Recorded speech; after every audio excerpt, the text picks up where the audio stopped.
peut se tenir devant la télévision, commençant un jeu, en citant même le nom des pasteurs. Hein? C'est pour vous dire combien l'église n'a plus de poids. L'église ne pèse plus. Anaweza kajipatia nguvu ya kuchambula batumishi na kutaya na manjina. Ninjua kuambia vile kanisa haina tena na nguvu. L'église a diminué de poids, pourquoi? Kanisa imekwisha maliza nguvu juu ya nini? Tout simplement puisque elle-même l'église, njoo kwa sababu kanisa yenyewe, elle a chassé la gloire que Dieu lui a donnée. Ilifukuza utukufu ile Mungu alimpatia par une vie de légèreté. Kwa kupitia maisha moya hovyo, par une vie de saleté, kumaisha ya uchafu, par une vie terre à terre, kumaisha ya chini chini. Les gens ne vous craindront pas puisque vous avez donné un enseignement puissant. Bantu abata kuongopa juu ulifundisha mafundisho ya nguvu kabisa. Les gens n'auront pas peur de vous puisque vous avez prophétisé. Bantu abata kuongopa juu ulitabiri. Mais les gens auront peur, lakini watu watakuogopa quand ils verront la qualité de vie exceptionnelle que vous êtes en train de dégager dans votre vie. Wakati watakapoona maisha ya upekee ya kuogopa Mungu yenye uko natembea nayo. La Bible dit que tous les craignaient. Biblia kunasema wote walikuwa naogopa. Et personne n'osait se joindre à eux. Na akukwe mtu alikuwa na subutu kujichangisha kwao. Et le peuple les louait hautement. Na taifa ilikuwa na bashuhudia na bashukuru juu sana. Cher évangéliste, bapasha injili, cher diaconesse, bashemashi, cher prophète, banabii, ami pasteur, vous qui êtes dans cette salle, barafiki bachungaji mnakuwa katikati yetu hapa. Faisons un effort tufanye nguvu yetu pour que nous restions sérieux devant Dieu. Njoo tupate kutembea mzuri mbele ya Mungu. Personne ne peut craindre Dieu de lui-même. Hakuna mtu anaweza kumongopa Mungu kwa nguvu yake binafsi. Ni la compétence ni la capacité. Hatuna tabenye kueneana. Essayez seulement de vous abaisser. Pima tu kwanza tu kujishusha, vous humilier, kujinyenyekeza, prier, kuomba, dites, parlez de vos faiblesses à Dieu. Umwambie Mungu maudhaifu yako yote. N'ayez pas honte de dire à Dieu ce que vous êtes. Hapana kuwa na aya ya kuambia Mungu kile wiko. Moi je vais loin, moi je vais loin. Mimi nendaka mbali. Moi je parle à ma femme de mes faiblesses. Mimi namwambiaka na mke wangu maudhaifu yangu. Moi quand je commence à sentir que il y a un esprit qui me dérange lorsque je vois une fille dans l'église, on dirait elle m'attire. J'en parle à maman Émilie. Mi kama mimi naanza kwa akili naanza kunivuruka nikione binti mu kanisa naanza kwa roho yangu inamwendea na mwambia kama mama Émilie. Si ça vous fait honte hein? Kama mwebi nimepatia aya, moi je m'en fous. Mie haina mambo yangu. Autant arrêter la bêtise hein, avant qu'elle ne devienne criante. Iko mzuri nishimamishe aya pala yatoka nje. Au début, oui, c'est vrai, elle s'est fâchée. Elle ne trouvait pas normal que son homme qui s'appelle Ezra, pasteur, et qui vient lui dire que non, Émilie Unyombeko, ou le mtoto mwanamke on nyangaisha. Huko msharati, j'ai dit pole mtoto mwanamke. Kumwanzo alikuwa anashirikaka kama mimi namwambia Émilie Unyombeko, je vois telle fille, elle est en train de me troubler. Elle croyant en son homme, elle disait tu es devenu impudique. Je lui disais non, calme-toi. D'abord, quand ça m'arrive là, est-ce que toi tu es au courant? Je lui disais, je suis libre, je peux garder ça. Non seulement je peux garder ça, je peux même entretenir ça. Pour être encore trop cru. Je peux suivre cette pensée jusqu'à la fin. Qu'est-ce que toi tu me feras? Tu vas gronder, oui, tu vas crier, il est tombé, tout ça, on n'est pas touché, mais j'ai fait. Tu ne feras rien. C'est quand je lui ai dit qu'elle a commencé à raisonner. Je lui dis, tu me prends moi pour un imbécile quand je t'en parle. C'est pour éviter que j'aille loin. Qu'est-ce que Jacques dit? Le péché vient comment? D'abord, ce sont les pensées. Et quand les pensées sont mûres, ça produit quoi? Ça produit le péché. Je parle parle de mes faiblesses à ma femme. Mina mwambiaka mke wangu maudhaifu ya mwili yangu. Pour éviter que la catastrophe n'arrive pas. Juu ya kuepuka mambo ya haya isifike. Je vous dis, commencez à faire ça. Na milomba mwanza kufanyaka vile. Vous ne tomberez jamais. Amutangukaka mbusharati. Nous tombons puisque nous sommes hypocrites. Quand les choses commencent, on les entretient. Tunangukaka juu tuku banafiki wakati mambo mubaya naanza mwakili tuku nefuchika muro. Qui dans cette salle ne connaît pas quand il est amorcé par l'esprit d'impudicité? Qui? Tous nous connaissons. Ni nani hapa ashishikiake amu ya busharati wakati naanza ndani yake? Shibote tunashikiaka tunayuwaka. Nous tous nous sommes au courant quand les mauvaises pensées commencent. Bote tunakalaka tuku benye kujulishwa wakati mawazo mubaya inaanza. La même secrétaire que tu as toujours eu il y a 2 ans, un jour elle passe devant toi, elle crée des frissons dans ton corps. Tu dois savoir que ça commence. Ule sekretari moja unatumikaka naye siku moja anapita kisha miaka miwili unasikia na kutetemesha mwili unayua sema ke mambo inaanza hapa. Ça ne demande pas une prophétie. Ailombeshi tulete ba profeta hapa. Un chrétien prudent quand il sent cela, Mkristo ule kumkalamushi wakati anasikia vile, il va à genoux. Kia kwanza ni kwenda kwa magoti. Il parle à Dieu. Anamwambia Mungu. Et puis ne cache pas. Na hapana kufichika. Parce qu'il connaît que c'est ce qui se passe en toi. Siju Mungu anayua sema njoo mambo ile kunafanyika ndani yako. Toi-même parle d'abord. We useme kwanza. Dis-lui Seigneur. Mwambie Bwana. Regarde, je commence à envier ma secrétaire. Ona mimi naanza kumtamania sekretari wangu. Ça va wa. mal finir Seigneur. Itafikia kubaya Bwana. Je te demande pardon. Mimi nakuomba msamehe. Unisafishe. Mais si tu sens que ça augmente de volume, kama unaona binaongezeka tena, tu seras obligé de partager ça avec quelqu'un de spirituel, pas un frère terre à terre. Itakubidi usungumuze na ndugu mwa wa kiroho, hapana frère tu mwevi na yego paka tua yasha kukupita ou ton père wala baba yako mkiroho spirituel, tu vas lui en parler. Unaenda kumwambia. Bon, si tu as des bonnes affinités avec ta femme, hein? Kama unapatanaka mzuri na mke wako, parle-en à ta femme. Umwambie mke wako. Bon, si c'est une femme aussi, toc elle est troublée, elle kama ni bibi na yeye kichwa waji, umweke kumpembeni. Il faut l'éviter. Tu parles même à un collègue dans le Seigneur. Unamwambia rafiki yako katika Bwana.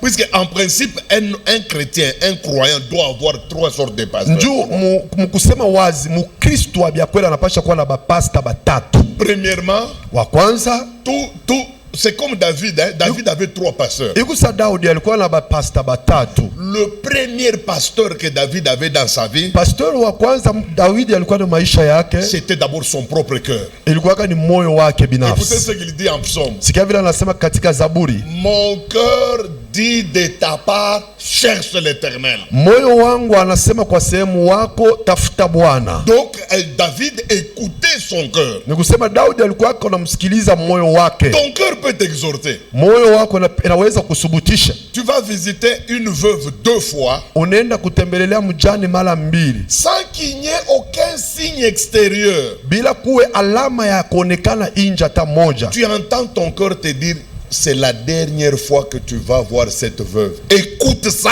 écoute ça. Unasikia tu sauti ya ndani nakwambia ikuwe mara kwa mwisho kumtembelea mjane. Fuata kile roho inasema. Plusieurs fois mon cœur m'a sauvé. Mara mingi moyo wangu liniokoa. Moi, si mon cœur me dit écoute, kama moyo wangu ananiambia sikia, c'est la dernière fois que tu vas recevoir cette sœur ici. Ni mara mwisho kupokea huyo dada huyo. Ne la reçois plus jamais. Usimupokeake tena. Si je n'obéis pas à ce que mon cœur m'a dit, si je continue à recevoir cette sœur-là, vous allez entendre plus tard des graves problèmes qui peuvent naître dans nos relations. Ton cœur peut te montrer que ce que tu fais est mauvais. Écoute ton cœur. Écoute ton cœur. Il y a des amitiés pour lesquelles le cœur n'est pas d'accord. Deuxièmement, le deuxième pasteur que vous devez avoir, c'est un pasteur collègue en Christ. Donc, quelqu'un, soit vous vous êtes convertis ensemble, vous avez évolué ensemble, vous avez les mêmes ambitions spirituelles, vous avez la même noblesse au niveau intérieur, vous raisonnez de la même manière, vous pensez de la même manière. Un tel frère, c'est celui-là que David avait, Jonathan. Il se confiait en Jonathan, il lui disait tout ce qu'il avait dans son cœur. C'est comme ça que les deux là se sont aimés comme leur âme, puisqu'ils étaient des vrais amis. Et puis ils étaient liés par une alliance. Mais il y a des frères comme ça, les frères avec qui vous avez évolué ensemble. Quand vous avez des difficultés, même si vous avez honte de dire ces choses à certains, mais à ces amis-là, vous pouvez vous ouvrir. Wapili ni ba rafiki ule mulikomea naye pamoja mambo ya Mungu, mulikuwa Mungu na mulifundishwa pamoja, mulikomea pamoja, kisha mulikuwa Mungu na fikali na muna moja. Ule rafiki wa vile njoo ule napasha kuambiaka mambo yako. Yuko Daudi alikuwa na Jonathan alikuwa ni rafiki yake mwenye balipendana sana kwa sababu alikuwa anamwambia mambo yake yote. Kama uko na rafiki wa vile uko na zoezo wa kumwambia mambo yako na utalinda moyo wako. Vous êtes des amis en Christ. Ce n'est pas une amitié basée sur des intérêts. Pour vous montrer que votre ami là, il est un Jonathan pour vous, il a l'autorité quand vous lui dites des choses qui ne plaisent pas à Dieu. Il a l'autorité de vous réprimander, dire apana di unafanya ni mbaya, hii tunaifikisha kwa pasteur Patrick. Ah non donc apana di mimi cheskuchika wewe mtumishi wa Mungu unafanya mambo hivi. Voilà un ami wa vile. Kama una naye mu maisha yako papa utateswa sana. Najua kuambia kusema ule Jonathan eko wasawa, eko ule anastahili, ni ule wakati unafanya kosa eko na mamlaka kuambia ndugu hii unafanya eko mubaya, siwezi kuchunga mambo hivi tepeleka. Cet ami là a le pouvoir même parfois d'entrer dans votre couple, hein, puisqu'il vous connaît. Achina boka na we, aina se atakongo pa munayuana bien, munayuana murukomala pa moi. Il est capable kama bibi yako anamuita, nono kwa una mwenzako kwa mambo unafanya, aningia mundoa ne résoudre na foka na corriger bien ko corriger. C'est celui-là que moi j'appelle Jonathan, pasteur Jonathan. Jonathan ni mchungaji Jonathan ni nani ule miko naita, ni ule eko na mamlaka kwezi kuingia hata ndani ya josi lako. Wakati kuna kwa mambo endeke mke wako anamuita, anasema kwa uone mambo ile rafiki yako uko nafanya, anakuwa anafoka na mambo yanashimama, njole ni kunaita Jonathan. Mais le troisième c'est ton père spirituel, celui-là il est plus que tous les Jonathan et les autres. Na watatu ni baba yako katika kiroho, yeye anabashindia bale ba Jonathan na bengine. Il a l'autorité, il peut te gronder, il peut appliquer la discipline sur toi, il peut te suspendre. Lui, il est là, Dieu l'a mis sur ton chemin pour te faire avancer. Niye eko na mamlaka kukushimamisha, eko na mamlaka kukufoke, eko na mamlaka kuweza kukupiga kama unafanya vibaya. Confie-toi à ces trois-là. Utumainie bale bantu batatu. Si tu es honnête, hein, kama uko mtu unalipenda, tu ne tomberas jamais. Hautaanguka hata siku moja. Nous tombons puisque nous entretenons toujours des vies floues. Il y a toujours des zones d'ombre dans nos cœurs. Tu es femme mariée, mais il t'arrive d'être frappé puisque tu es infirmière, les médecins te frappent derrière, tu ne dis rien à ton mari. À la fois on a landa bantu c'est mais médecin na kupiga kumukongo au seme kintu upaka mwache vile Yesu apendake vile uko muongo. Alors il faut toujours apprendre à dire des choses qui nous arrivent en coulisses. Il ne faut pas s'enfermer. Tu es par exemple une infirmière, il t'arrive que le médecin te tape derrière. Alors toi, au lieu de pouvoir dire ça à ton mari, tu gardes ça. On dirait que tu aimes, que tu n'aimes pas. Tu brandis le fait que tu sois chrétienne, mais tu ne réagis pas. Une vraie chrétienne qui craint Dieu. Elle ira parler à son mari. Et le lendemain, le mari ira jusqu'au bureau du médecin. Moi, j'ai comme ça. Le médecin a tremblé comme un arbre. munganga ule alitetemekaka sa Le frère est venu avec sa femme. ule nduku anakuwa na Il mke lui a dit, wake. bon, mon cher médecin, je voudrais que tu répètes le même geste que tu as fait hier dans la salle d'opération sur ma femme. Anamwambia sema munganga anapenda ufanye kwa paka bile bile ulifanya jana mu salle d'opération yulu ya bibi yangu. Monsieur l'a grondé et je vous dis, le médecin là jusqu'aujourd'hui, il dit à tout le monde qui n'a jamais vu une chrétienne comme celle-là. Vous savez pourquoi il a dit ça? Puisque banayua se banabifwanyaka kuna ta marié moi on a dit prendrak. Il est médecin, ça fait 32 ans. Na chezeka ba bibi abatu kubapika pa mili bio bio paka kucheka na kumtaya Yesu wa bongo wa mkinywa. Meshiku ile alikutana na Mkristo wa biakweli. Ule Mkristo anamwambia sema nenda kuambia bwanangu. Tena bana banakuwa ku bureau. Papa médecin twanga magochi. Le médecin a dit à tout le monde qu'il n'avait jamais rencontré un vrai chrétien comme cette femme-là, puisque depuis qu'il était en train de faire ces bêtises-là, il n'avait pas vu quelqu'un qui réagisse de cette façon-là. Je ne sais pas pourquoi Dieu a voulu que j'entre comme ça. Peut-être qu'il y a des gens qui ont des problèmes de ce genre-là. Saisissez-vous, rebondissez, reprenez la marche avec Dieu.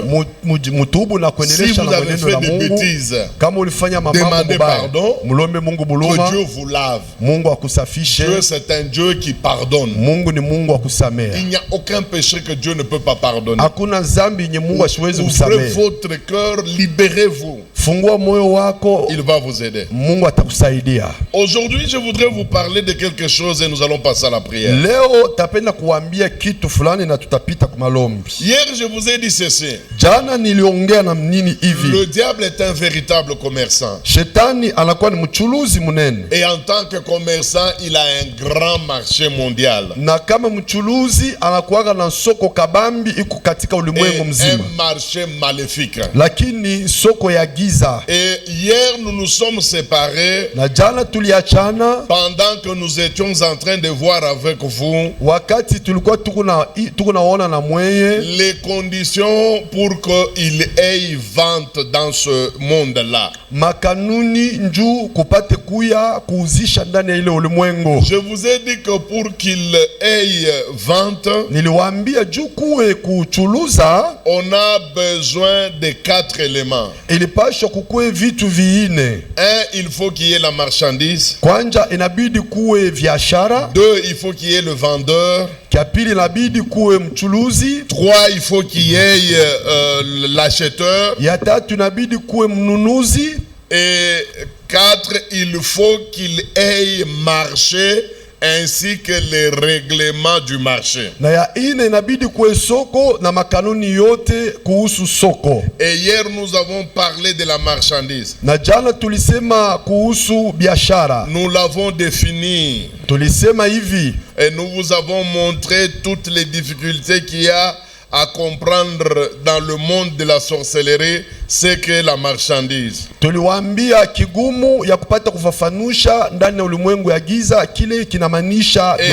nous avons vu des différentes marchandises préférées de ce monde-là. Et pour finir, on a vu la marchandise de prédilection de ce monde-là. Nous vous avons dit que dans ce monde-là, la marchandise préférée de tous les sorciers du monde, ce sont les âmes et les corps des hommes.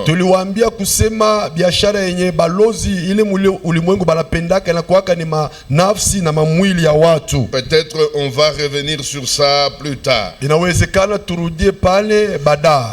ici, au lieu de parler des vendeurs et des acheteurs,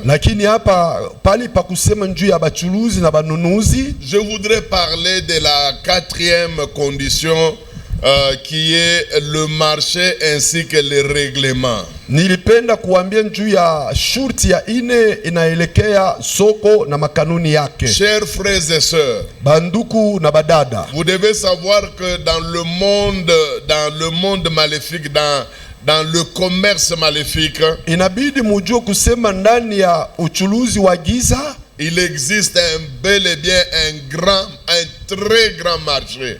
kunakuwa soko kabambi kabisa.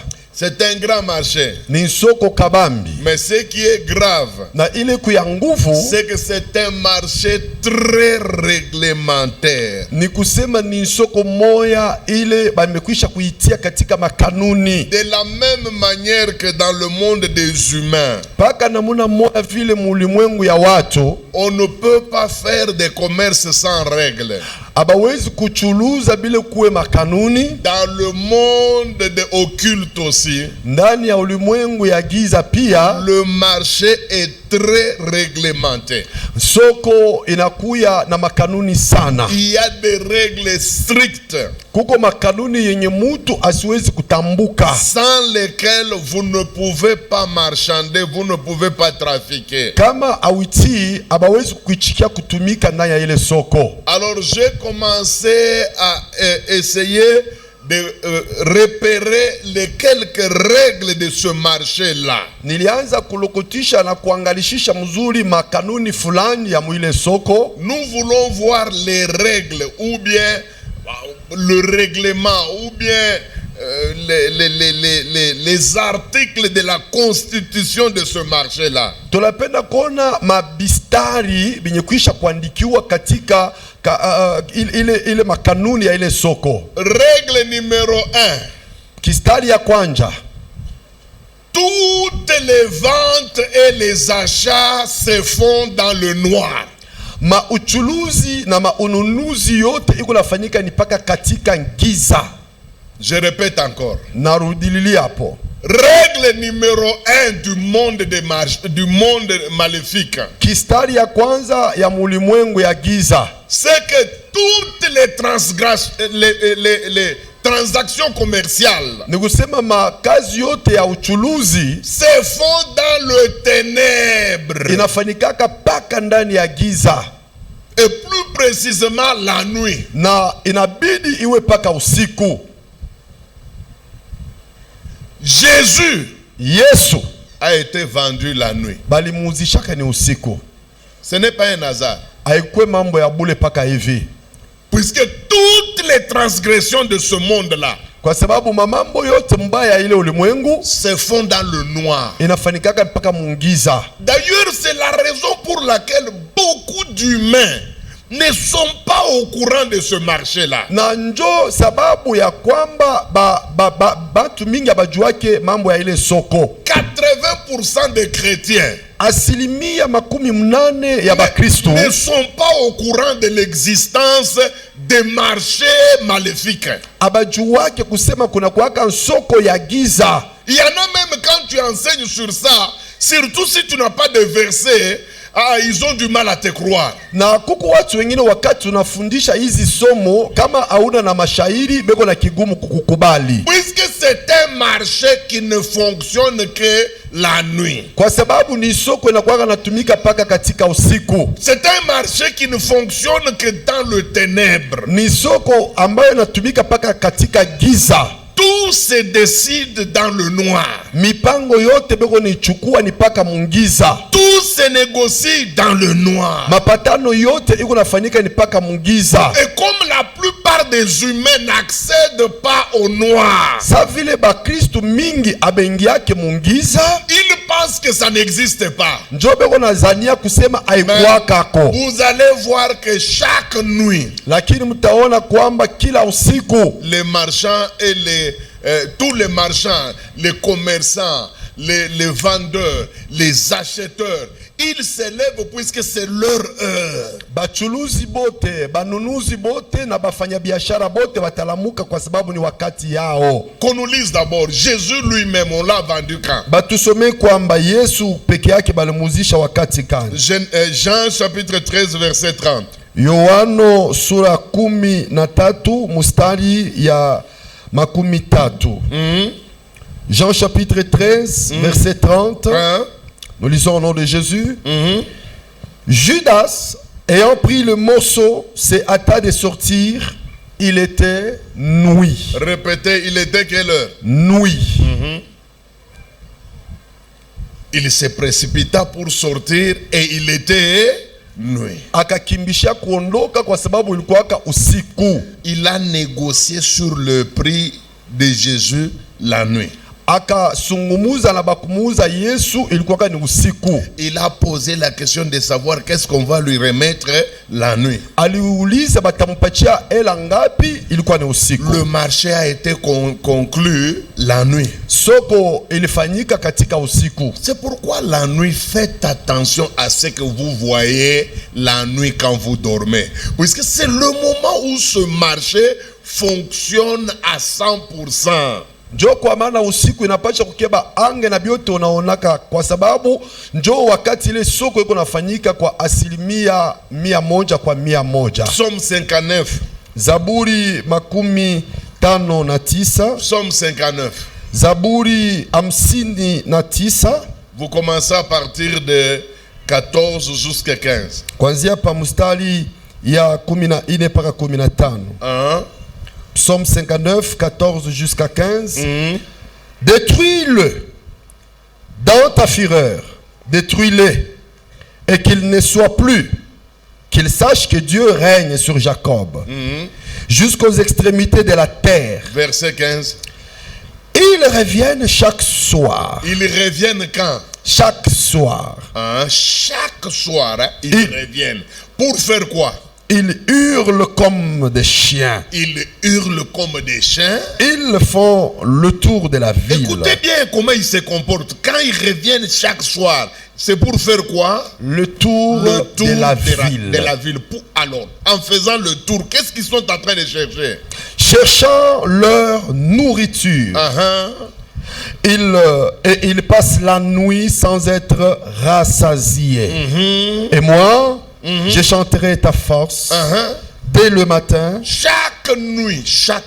Kila usiku. Il y a des gens qui font le tour de Kolwezi. Kuko watu wale wanakuwa wako wanazunguka Kolwezi. La Bible dit que c'est chaque nuit. Na Biblia inasema ni usiku wote. Ils hurlent. Banakuwa nalalamika na zomea. Ils ont besoin de la viande. Kwa sababu banahitaji nyama. Ils veulent manger. Beko nataka kula. Ça se passe quand? Inafanyika wakati gani? Usiku. Faites attention. Mukebe ange. Bientôt ça sera la nuit à Kolwezi. Musa kidogo apetakuwa ni usiku katika Kolwezi hapa. Vous allez voir comment quand la nuit vient. Mutaona wakati ile usiku umeingia. Les marchands du marché là. Utaona bachuluzi ba mwile soko. Ils se préparent à faire quelque chose. Néhémie chapitre 13 verset 20. Batakuwa najitayarisha kufanya kitu fulani. Nehemia sura yake 13 mstari ya 20. Chapitre 13 verset 20. Nehemie 13 20. Alors, quand tu suis ici l'enseignement,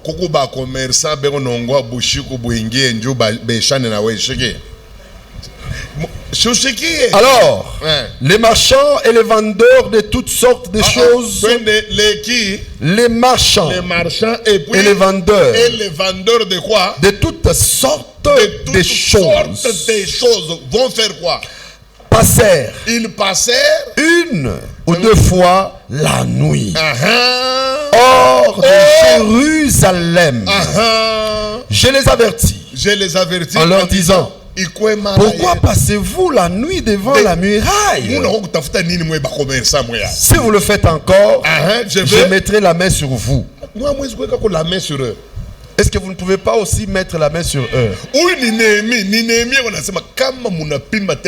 si c'est Néhémie qui dit: si vous osez encore demain venir faire vos commerces ici, je vais sauter sur vous.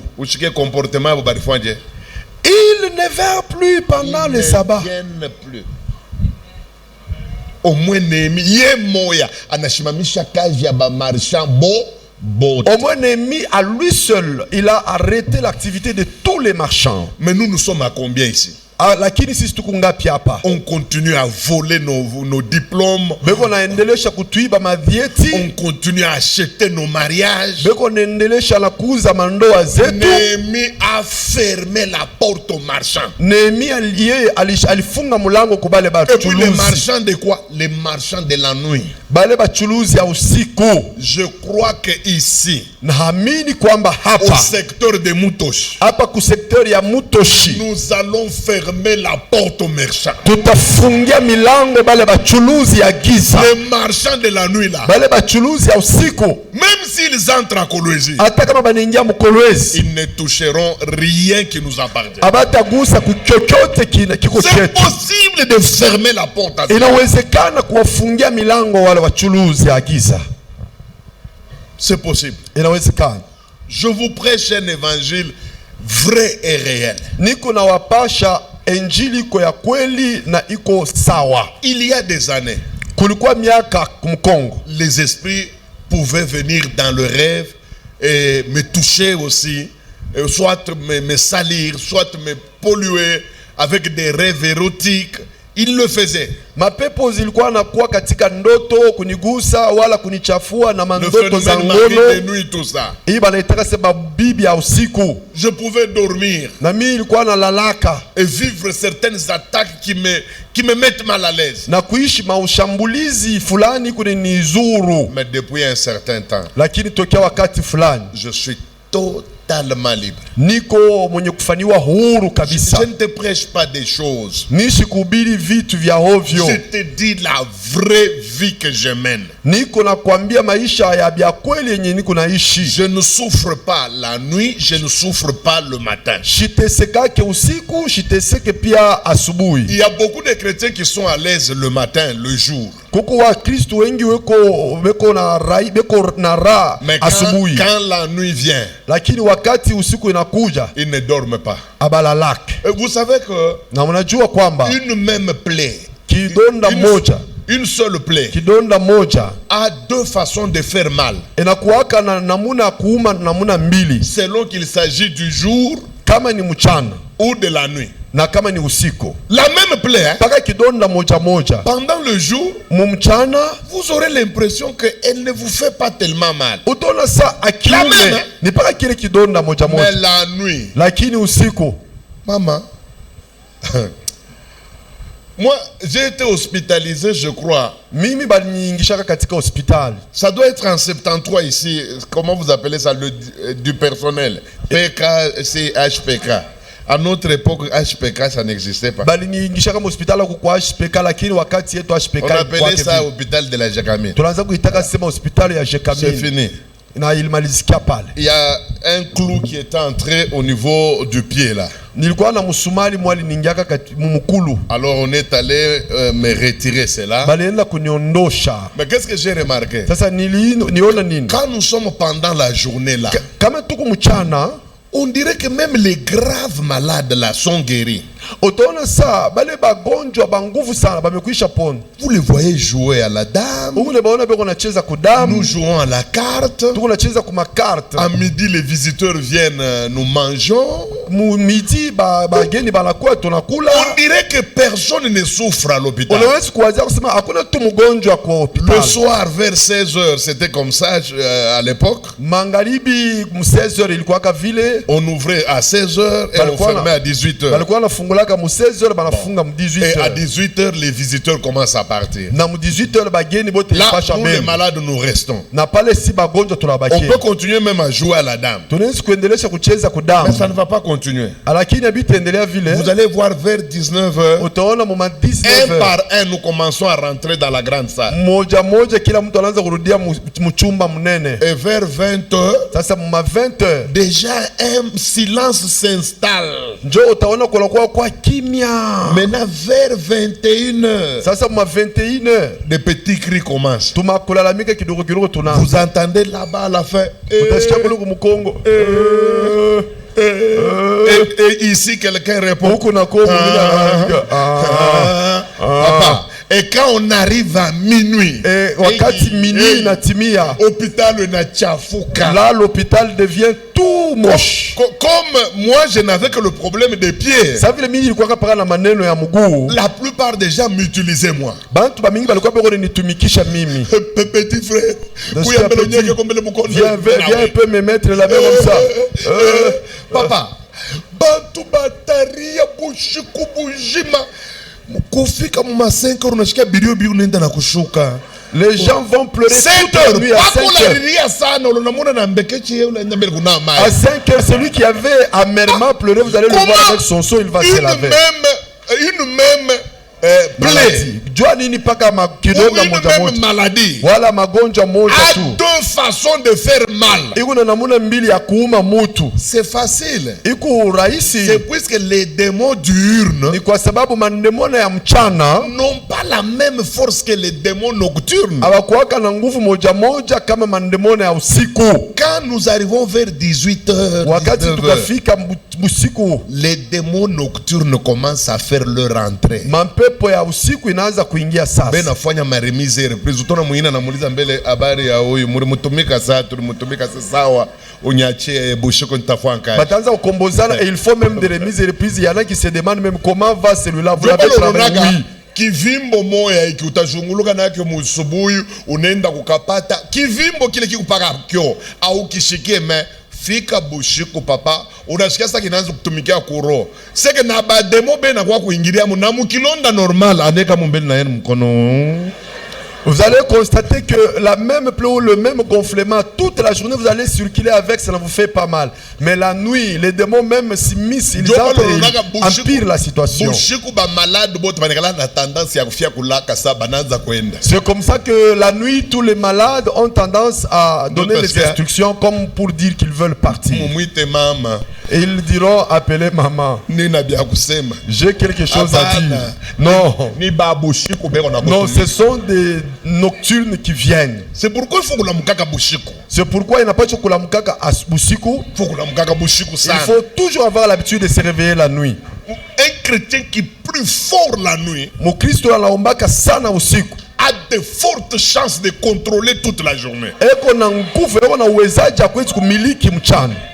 Je ne vous dis pas de passer toute la nuit à genoux, non. Si waombe kupitisha usiku mzima kumagoti hapana. Mais réveillez-vous quand même. Lakini waamuke si Dieu vous donne de prier pendant 2 heures, priez pendant 2 heures. Kama Mungu anakuruhusu kuomba saa 2, omba katika saa 2. Mais si ça vous demande d'aller jusqu'au petit matin, allez-y. Kama inamilomba kwenda paka mapambazuko, enda kumapambazuko. Première règle, kanuni ya kwanza, toutes les ventes, uchuluzi yote, tous les achats na ununuzi yote se font dans le ténèbre la nuit. Ziko nafanyika katika giza usiku. C'est pourquoi beaucoup de gens ont des problèmes pour réaliser que ce marché existe, puisque tout se passe dans le noir. Ndio kwa sababu watu wengi hawajui kusema ile soko ya vile inakuwaka kwa sababu yote kunafanyika na usiku. Regardez les gens qui ont planté le blé. Muone bantu bale balipanda ngano. Ils se sont plus tard ils ont remarqué qu'il y avait une autre plante bizarre livrée qui était déjà attachée au blé. Kisha baliona kusema kuna kuwa mchi mubaya banaita magugu ilikuwa inaota pamoja na ngano. Mais leur problème, leur préoccupation c'était quoi? Sasa mambo yao ilikuwa nini? Ils se sont dit mais Seigneur, ça vient d'où? Wanasema Bwana, hii inatokea wapi? Et puis eux-mêmes ils disent, n'avons-nous pas planté le blé? Na bo benye banasema sisi tulipanda ngano. Comment se fait-il qu'il y a des livrets? Sasa inatokea wapi kuwe magugu? Le seul qui avait compris cette machination là, c'est le Seigneur. Mmoja tu alielewa ile bupuzi ilikuwa ni Bwana. Il leur dit c'est l'ennemi qui a fait ça. Anawaambia ni adui ndio alifanya vile. Mais il l'a fait quand? Lakini alifanya wakati gani? La Bible dit que pendant que les serviteurs d'eau, Biblia inasema wakati batumishi balikuwa na lala. Beaucoup de nos problèmes commencent quand nous sombrons dans le sommeil. Mamambo yetu mingi naanzaka wakati tumekwisha kulala kabisa. Que de filles binti ngapi qui ont été envoûtées quand elles dormaient. Bale bavuta wakati balikuwa benye kulala. J'ai prêché à Likasi. Nilikuwa nahubiri kulikasi. Une jolie femme est venue me voir. Mke moja mrembo kabisa anakuwa kuniona. Elle avait des problèmes, en tout cas des problèmes que même l'ONU n'a pas. Alikuwa na mamambo ile lata oni Guterres ana nayo. Je n'exagère pas. Mishi seme kuzidisha shipitishe. Elle avait des problèmes sérieux. Lakini alikuwa na mamambo ya nguvu. Elle pleurait. Alikuwa analia. Elle m'a dit ceci. Ananiambia hivi. Pasteur, vous savez. Anasema pastor, unajua. Quand je dis certaines choses aux gens, les gens ne comprennent pas que ce que je dis est vrai. Wakati naambia watu mambo fulani, watu hawaelewaji kusema yenye nasema iko ukweli. Elle me dit, moi je connais d'où sont venus mes problèmes. Anasema mimi najua kwenye kunatokea matatizo yangu. Elle me dit tout a commencé quand j'ai été déviergé. Anasema yote ilianza wakati baliharibisha ubikira wangu. Je lui dis mais qui t'a déviergé? Nasema nani aliharibisha ubikira wako? Elle me dit pasteur, moi je n'ai jamais été déviergé par un homme. Anasema mimi aina mtu jo aliharibu ubikira wangu. Moi je dormais. Mimi nilikuwa nalala. Profondément alors. Niko nalala kwa uketo. Je vois dans le rêve. Mimi naona mundoto. Un cochon qui est venu. Naona nguruwe anakuja. Un très gros cochon. Nguruwe kabambi. Et ce cochon est monté sur Na moi. ule nguruwe anapanda juu yangu. Il m'a violenté comme vous n'avez pas idée. Alinibaka kwa nguvu kabisa. Et après lui, na kisha yeye, donc 12 autres cochons sont passés sur moi. Naona tena na banguruwe 12 wanapita juu yangu. C'était la nuit dans le rêve. Ilikuwa ni usiku katika ndoto. Mais quand je me réveille, sasa wakati nilipoamka vers 5 heures du matin, mapambazuko, je regarde mes habits. Naangalia mavazi zangu. Totalement mouillé. Ilikuwa imekuisha robana. Le sang coulait partout. Damu ilikuwa na vuia fasi yote. Je venais d'être défloré. Nilitokea kuharibishwa ubekira. Par 12 cochons. Kupitia banguruwe 12. Dans le rêve. Ndani ya usingizi. Pasteur. Mchungaji. D'abord quand je me suis réveillé, je me suis dit mais qu'est-ce qui m'arrive? Wakati nilipoamuka nilisema ni maneno gani? J'ai eu honte d'en parler à ma mère. Ilinipatia haya kuongea na mama yangu. Je suis allé dans la salle de bain, je me suis lavé. Niliingia ndani ya chumba ya kuoga naoga. C'était fini, pasteur. Ilimalizikia pale vile. Un goût bizarre s'est accaparé de moi. Amu mwa mubaya inakuwa kuniingia. Une sensation sexuelle telle que je ne l'avais jamais expérimentée. Usikilivu wa ngono ya nguvu ile siku yake nayo kumwanzo. Je pouvais tout en étant assise comme ça. Ilikuwa inanifikia mimi mwenye kuikala. Je sens quelqu'un qui me fait les rapports sexuels. Mimi nasikia mtu eko na sharatika na mimi. Et j'ai sombré dans cette vie. Na mimi nakuwa kujiingiza mu ile maisha. Et le premier garçon de ma vie c'est mon petit frère. Na bwana yangu wa kwanza maisha yangu ni mdogo yangu. Frère, ne jouez pas avec des choses que vous vivez dans la nuit là. Ndugu, hapana kucheza na vitu vinye huku naishi msingizi. Oui, il y a des choses négligeables dans le rêve. Huko mabitu vingine bila unaweza kubeula ndani ya mandoto. Je ne veux pas que vous soyez traumatisés par l'enseignement. Sipendi mafundisho ipate kumiua mwakili. Mais il y a des choses quand vous les vivez même dans le rêve. Kuko vitu lakini wakati ulipoviishi hata katika ndoto. Votre propre esprit vous dit que ici il y a quelque chose. Roho wako peke yako anakuambia hapa peko mambo mmekwisha fanyika. Ouvrez les yeux.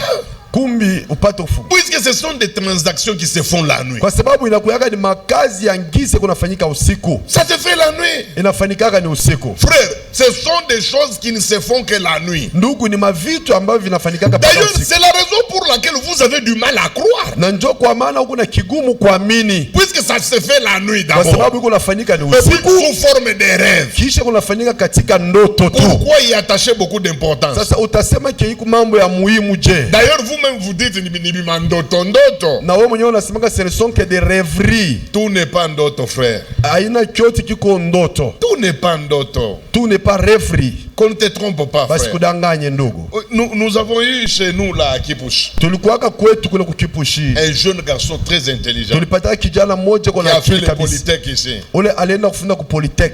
Comment on appelle la dernière année là? C'est 3e grade, hein? Ouais, 3. Imaginez-vous quelqu'un qui a fait en 3e grade 12 ans. D'abord, je lui ai dit que on a landa puisque on épuisé session, il fallait bakufukuza ça hapana papa. Unichike tunaanza kata milomo. Je lui ai dit niko pakana mimi épuisé session banafukuza tunaingia huko tunatoka huko bananirudisha. Mtu anafanya 12 ans. Papa, je lui ai dit tu mens parce que si ces 12 ans tu aurais épuisé la session on te renvoyerait.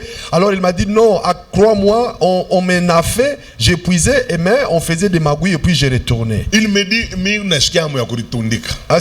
j'ai envie de me suicider puisque je ne peux pas tolérer que bantu bale mini kuna fundisha moi, c'est moi qui les enseigne. Mimi ndio unabambia kamba no lise jibu bobe kuna pita mimi kuna shindwa. Puisque je ne peux pas tolérer les gens à qui je donne des réponses. Eux ils passent et moi je reste. Je lui dis, mets-toi à genoux, nous allons prier. namwambia twanga magoti tutaomba. Nous commençons à prier. Tunaanza kuomba. C'est un garçon quand même orgueilleux. Hein? Ilikuwa ni kijana mmoja kuna Même quand kiburi. il parlait avec moi, Hata pale kwa naongea na il ne mimi. parle pas comme quelqu'un qui est cuit, qui ne sait pas où aller, mais il veut toujours te montrer que même si banani tout mon ko nyombe, hein, mais je reste ingénieur. Alikuwa anaonekana hapana sa mtu mwenye kushindwa na maneno, lakini alikuwa anaonekana comme quelqu'un qui voudrait nous dire, même si on m'a envoyé pour la prière, je suis quand même ingénieur. Il est tombé, il s'est enroulé par terre là et puis c'était fini. Anaanguka, anaviringita na yote limalizika. Je lui ai dit ceci. Namwambia hivi, Dieu me montre celui qui est à la base de ta situation. Mungu ananiambia mwenye eko sababu ya mambo yako. Je ne suis pas sûr que tu vas croire si je t'en parle. Lakini hakikisha kusema utechika kama mimi nakwambia. Tu peux partir. Unaweza kwenda. Monsieur est parti. Bwana anaenda. Le lendemain prochain, le vendredi qui venait, il est revenu. Jumamosi ilifata anakuja. Il me dit, pasteur, ananiambia mchungaji, c'est grave ce que j'ai vu. Iko ya nguvu ile niliona. Je lui ai dit, qu'est-ce que tu as vu? Namwambia uliona nini? Il la même nuit de vendredi là. Asema ile usiku moja ya Jumamosi. Naona je vois mon père. Mimi naona baba yangu qui sortait on dirait de la forêt, de la broussaille. Alikuwa unatokea unaweza usema mpori. Et moi je lui dis, papa, kumbi ni wenjo kwa la base ya diplôme yangu. Namwambia papa, donc c'est toi qui es à la base de mes échecs. Mon père de me répondre en disant, baba yangu ananijibia kusema, milongo shina na mambo. Moi je n'y ai pour rien. Ule ari kuomba ni kujishe ye huyu. Celui qui a réclamé que je te vende le voici. Celui qui m'a demandé de vendre le diplôme. Il voit l'attente. Wakati alangalia anaona ni shangazi. Donc la sœur à son père. Nikusema shangazi yake. Et son père qui lui dit yenjo na diplôme yako. Na baba yake anasema c'est lui qui détient ton diplôme. Alors je le lui ai donné. Et le garçon qui attaque sa tante. Ule kijana anashambulia shangazi. Diplôme yangu iko wapi? Anambia où est mon diplôme? Sa tante qui lève le pied. Shangazi ananyangua mkuu. Le garçon voit une pierre. Ule kijana anaona jiwe. Il enlève la pierre. Wakati anatosha jiwe, il trouve le diplôme là en bas. Anaona vyeti kule chini. Beaucoup de poussière. Na mavumbi kabisa. Il a essayé de tout enlever. Anapima kupumputa. Et son père qui lui a dit, milongo shina mambo ni sangaja ko jwa nyomba. Baba yake anamwambia non, moi je n'y suis pour rien, c'est ta tante qui me l'a demandé. Il était content. Alikuwa na furaha sana. Ce qui est grave. Na ile kwa kushangaisha. Il avait déjà repris puisque chaque année il reprenait. Alikuwa kama mwenye kurudia juu kila mwaka alikuwa anarudia. Mais on l'appelle. Lakini banamuita. À la paritora là. Banamuita kwa paritora. On lui dit. Banamwambia hivi. Que nous venons de retrouver toutes tes notes, tu as déjà satisfait. Ase tunatukia mkupata noti yako yote imekwisha wezaka.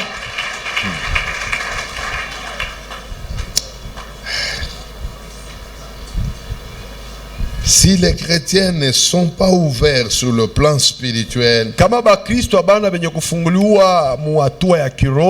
ne sera que des malheureux qui crieront chaque jour, qui vont pleurer comme des petits enfants, alors qu'il suffit seulement que l'esprit soit ouvert. Ils vont comprendre beaucoup de choses. Moi, quand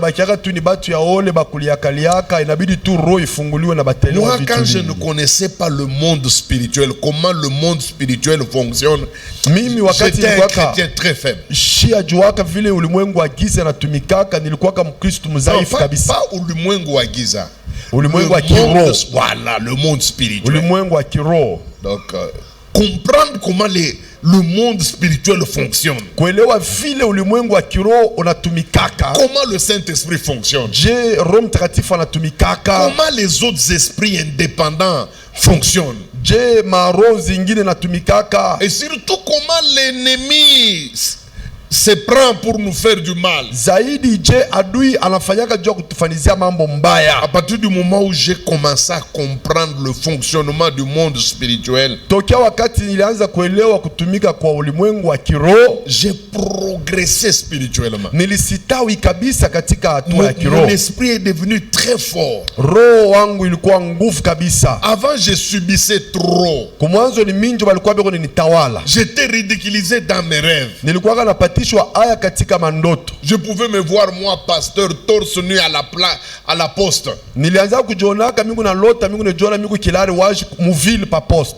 Et les gens s'étonnaient du fait que j'étais torse nu. Moi, ça ne me faisait rien du tout, je m'en allais. Vous croyez que Jésus peut faire de tels rêves? Jésus, qu'il se voit, il est torse nu en train de circuler au niveau de Mwangi. Jésus de Nazareth. C'est pour que tu comprennes qu'il y a des différences entre toi et lui. Deuxième règle. Na kanuni ya pili. On ne peut pas acheter quelque chose dans une famille sans une complicité intérieure. Abawezi kuza kitu fulani ndani ya jamaa ya watu kama hakuna mnafiki katika zile jamaa. C'est la deuxième règle. Ni kanuni ya pili. Dans le monde maléfique. Ndani ya ulimwengu wa giza. Dans le règlement du marché. Ndani ya vile banafanya kile masoko. Un sorcier pour qu'il entre dans une maison. Mulozi njuu ya apate kuingia ndani ya nyumba ya watu. Opérer comme il veut. Il a besoin au préalable itamubidi kwanza d'un traître dans cette maison. C'est pourquoi vous allez voir que dans les familles africaines, le diable s'est arrangé pour que dans chaque famille, qu'il ait même un petit représentant.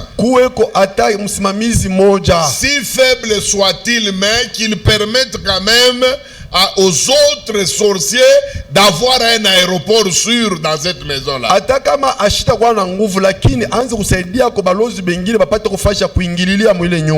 que ce que je dis est biblique? Oui. Combien de fois les Philistins ont cherché Samson? Ils l'ont cherché par tous les moyens. Même par leur service de renseignement. Ils ne sont jamais parvenus. Jusqu'à ce qu'ils ont trouvé des complices. Écoutez, ils sont allés traiter avec les complices de la famille de Samson. Ils ont coopéré avec les complices dans la famille dans sa tribu. Maintenant, écoutez ce que ses frères ont fait. Juge chapitre 15 verset 11 à 13. Écoutez ce que dit la Bible. Sur quoi 3000 hommes de Juda descendirent à la caverne du rocher des lames. Combien? 3000 hommes de Juda. Juda qui est la tribu de Samson, hein? Oui. Descendirent à la caverne du rocher des Tam. Et puis qu'est-ce qu'ils ont dit? Et dire à Samson, ne sais-tu pas que les Philistins dominent sur nous? Que nous as-tu donc fait? Il leur répondit, je les ai traités comme ils m'ont traité. Ils lui dirent, nous sommes descendus pour te lier. Écoutez, ses propres frères qui disent ceci à Samson. Nous, on ne va pas te faire du mal. Tu es notre frère. Mais nous sommes descendus uniquement pour te ligoter. Mais nous n'allons pas te frapper. Et après t'avoir ligoté, nous allons faire quoi? Répétez ce qu'ils ont dit. Nous sommes descendus. Nous sommes descendus pour te lier, et afin tout simplement de te livrer. Afin de te livrer. Qui est en train de livrer Samson ici? Les frères de Samson. C'est que les Philistins n'ont pas réussi, hein? Mais à cause de la complicité interne, Samson a été pris. C'est pourquoi vous qui n'êtes pas mariés, je vous prie de beaucoup prier pour que Dieu vous donne des bons conjoints. Sinon c'est lui-même qui va te livrer ce conjoint-là. Beaucoup de grands ont été livrés par leurs femmes. Lisez l'histoire des dictateurs. Soma historia ya bantu bale balikuwa bakali ba madaraka. Les grands dictateurs du monde. Bale bantu bakali ba madaraka ba ulimwengu. Ils sont passés par les femmes de leurs opposants pour les avoir. Balipitia kuba bibi ya bale beko na bapingana nju bapate bapingani babo. Qui a livré Samson entre les mains des Philistins? Ni nani alimutoa Samsoni katika mikono ya Bafilistini? Dans le premier acte, ce sont ses frères. Kwanza ilikuwa ni banduku yake. Dans le deuxième acte, c'est sa femme Delila. Hatua ya pili ilikuwa ni mke wake Delila. Faites attention mes amis. Mukebe ange bapendo. C'est pourquoi dans une église, dans une famille, ndani ya jamaa ya watu, installez même un culte de 30 minutes. Mwekake ibada ta ya 13 ya saa 13. Vous allez apprendre beaucoup de choses dans ce culte. Mutafunda vitu vingi kabisa katika ibada. J'ai toujours conseillé tous les chrétiens na kuaga na pacha shairi avoir un culte familial qui ne dépasse jamais 30 minutes. Shauri kwamba batu bakwe na ibada mujama ile aitambuke saa 13. Pourquoi il faut éviter que le culte devienne long? Njoo nini inapaswa kuepuka ibada ile kuwa mrefu? Les plus petits dorment toujours. Kwa sababu bale batoto banakuwa paka na lalaka lwa. Alors pour que les enfants ne dorment pas, njoo batoto basipate kulala, un culte de famille ne doit pas dépasser 30 minutes. Ibada katika jamaa haiwezi kutambuka saa 13, dakika 13. 15 minutes d'exhortation, ou même 10 et le reste c'est la prière. Quand vous priez trop, vous détruisez la puissance de la force interne. Les gens capables de vous livrer.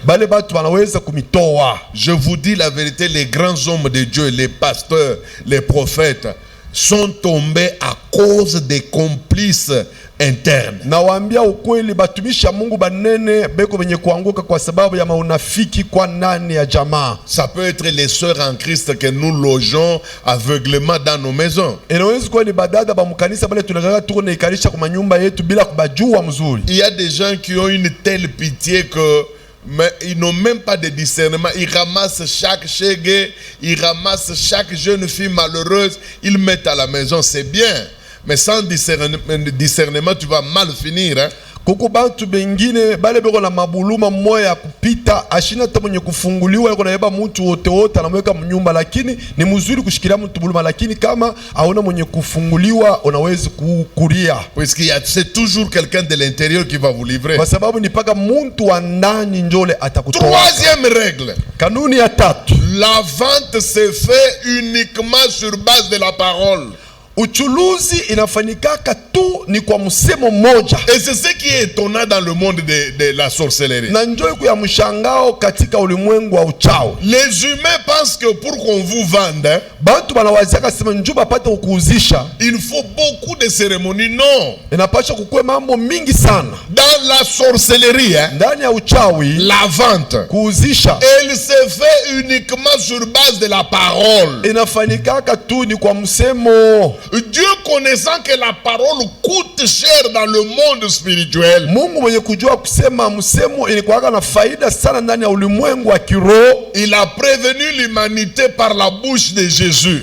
Anapachia hange ulimwengu kupitia kinywa ya Yesu. Jésus-Christ avait dit prenez garde à vos paroles. Yesu anasema mupate kukeba hange na misemo. Par vos paroles vous serez condamnés. Kupitia bila unasema njoo batakuhukumu. Par vos paroles vous serez justifiés. Kupitia bila unasema njoo batakupatia haki. Frère, faites attention avec la parole. Bapenda mufanye hange na msemo. Dans le monde spirituel, surtout le monde maléfique, zaidi ulimwengu wa giza, la parole pèse comme vous n'avez pas idée. Msemo anakuwaka na faida ya nguvu. C'est que vous appelez misa là. Ile wako nasema blague, simple blague. Dans le monde spirituel, il n'y a pas de blague. Dans le ulimwengu wa kiroho amkuwaka mchezo. La Bible dit que tel parle légèrement finit par blesser comme une épée. Biblia inasema eko nasema kwa udhaifu lakini anafikia mkuumiza kama mpanga. Nous étions en vacances quelque part au Kassai. L'enfant est allé jouer dans les voisinages là. Nous n'étions pas contents. abikutupendezake. Alors il fallait rattraper et lui donner quelques fessées. Ilipashaka kumubamba na kumpata kumpika kwa kidogo. Mais l'enfant a commencé à fuir, à courir davantage. Sasa mtoto anaanza kukimbia na kwenda mbali kabisa. Sa maman qui dit bokangela ngai ye, munibambie. Mama yake anasema attrapez-moi cet enfant là.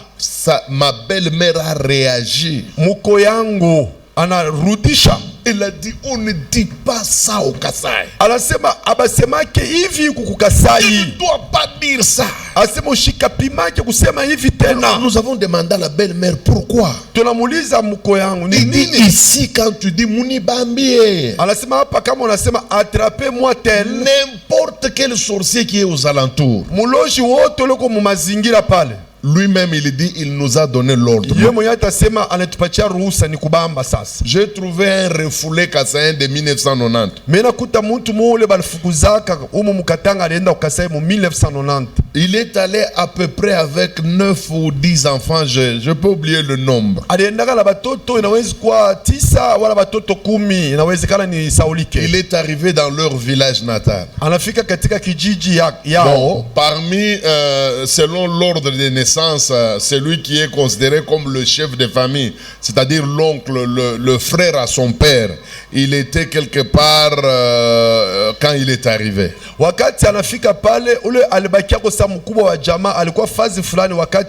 Alors ce monsieur est venu maintenant, il fallait une rencontre solennelle quoi. Et comme tout vrai Africain, il fallait préparer pour lui une nourriture plutôt en son honneur. Maintenant quand on a mis la nourriture, et il va dire hein, c'est son neveu hein, son fils. Il va lui dire en Chiluba, lui il va interpréter. Il dit bana bajieni bakuja na bonshima. Vous voyez comment ça sonne hein? Bana bajieni bakuja na bonshima. Le refoulé, ne connaissant pas le langage du monde des ténèbres, il sort dehors. Il amène 6 de ses enfants. Il lui dit Boaba. Les voici. Erreur monumentale. Le papa la mange avec eux. Et la semaine qui vient, le plus âgé tombe, il meurt. Après une semaine, l'autre qui venait, après une semaine, les enfants ont commencé à mourir comme des mouches. Maintenant, je crois que c'est entre le 4e ou le 5e. Quand il a commencé à présenter les mêmes symptômes que les autres qui sont morts,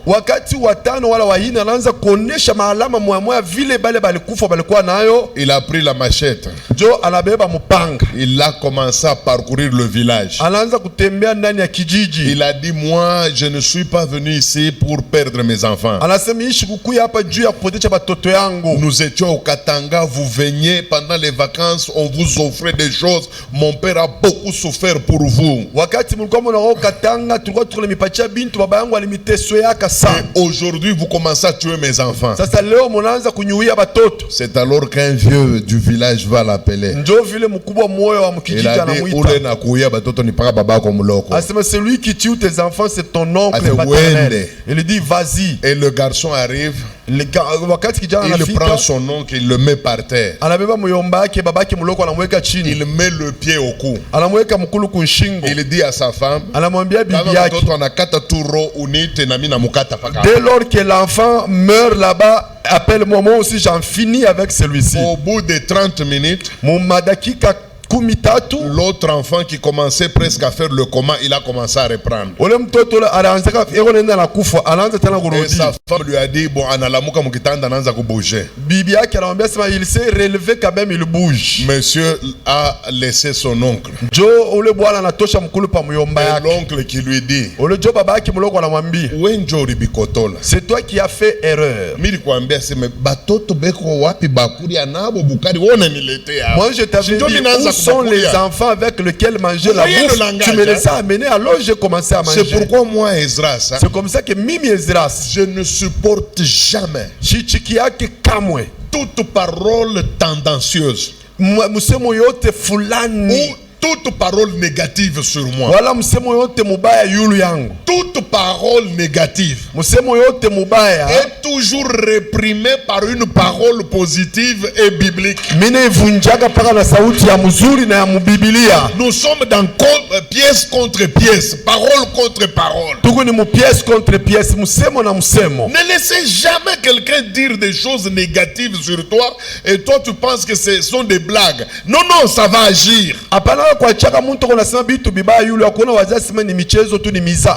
Bitatumika. Il y a des années, nous avons perdu nous avons eu des problèmes avec notre sœur quand j'étais encore dans l'ancienne communauté où j'évoluais. Tulikuwa wakati basiku ilipita kumkongo tulikuwa na shida mwana dada yetu mu community mule nilikuwa naomba zamani. C'était une femme épanouie. Ilikuwa ni mke mwa mwenye kusitawi Mais kabisa. elle a passé un mauvais quart d'heure dans son mariage à un niveau que vous ne pouvez pas imaginer. Lakini anakuwa kupitisha mawakati mubaya sana ndani ya Elle ndoa a yake grandi du côté mtafikiri. de Kamina. Alikuwa anaishi kukamina. Et là, dans son enfance, elle a grandi avec une de ses amies, ce que vous appelez communément en Swahili, Maina Wangu. Donc, une amie plus qu'intime, quoi. Alikomala mubutoto bwake na rafiki yake wa ndani kabisa. Avec qui on fait tout, des blagues, tout ça. Ule balikuwa wanafanya miza yote. Bon, avec le temps, wakati inafika et kumbele à cause des mariages, elles se sont séparées. na kwa sababu ya ndoa jo vile baliachana.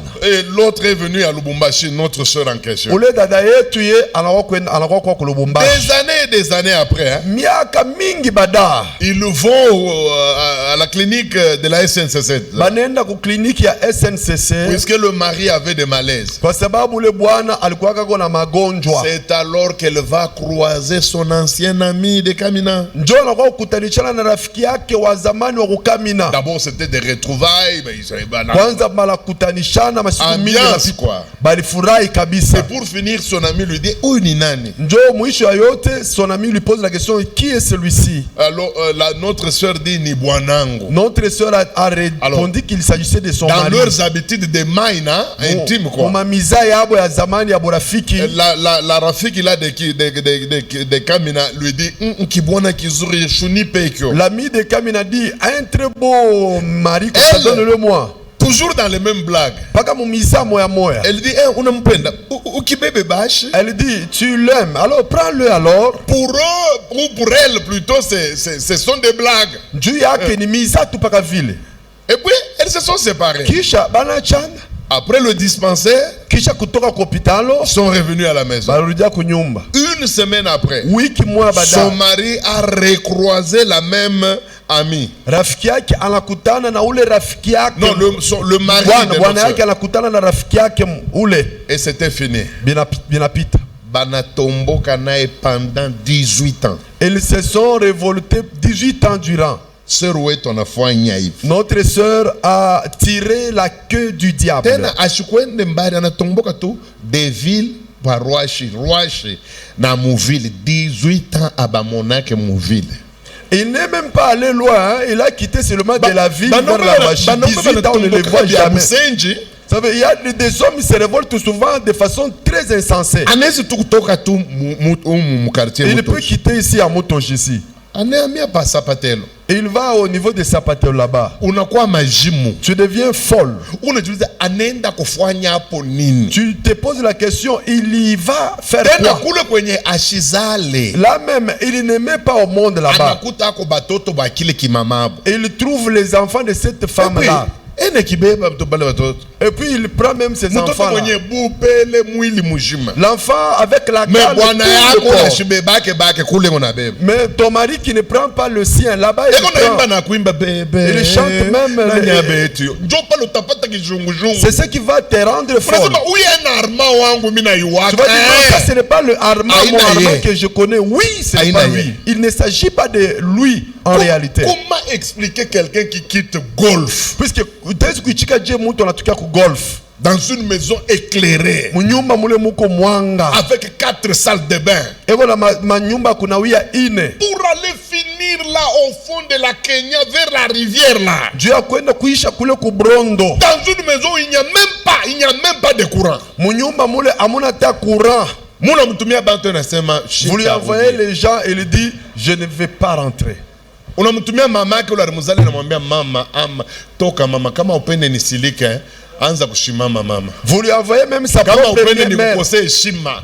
Donc il est dans un monde à lui. Et il dit à sa mère, si tu ne veux pas que je te manque du respect, tiens-toi debout, va-t'en. Et comme ulimwengu na ye yake. Pale munonaka se muntu na tomboke nikala bule. Quand vous voyez les gens se révolter de leur famille, vous croyez que ce sont des blagues. Moi-même, si. Pasteur moi rafiki yetu wangu anatomboka. L'un de nos amis pasteurs, il s'est aussi révolté de son toit. Patrick wetu tulichonge juu kutomboka kwetu kunengala kubaya. Pasteur Patrick, gardons-nous, puisque notre façon de nous révolter est très dangereuse.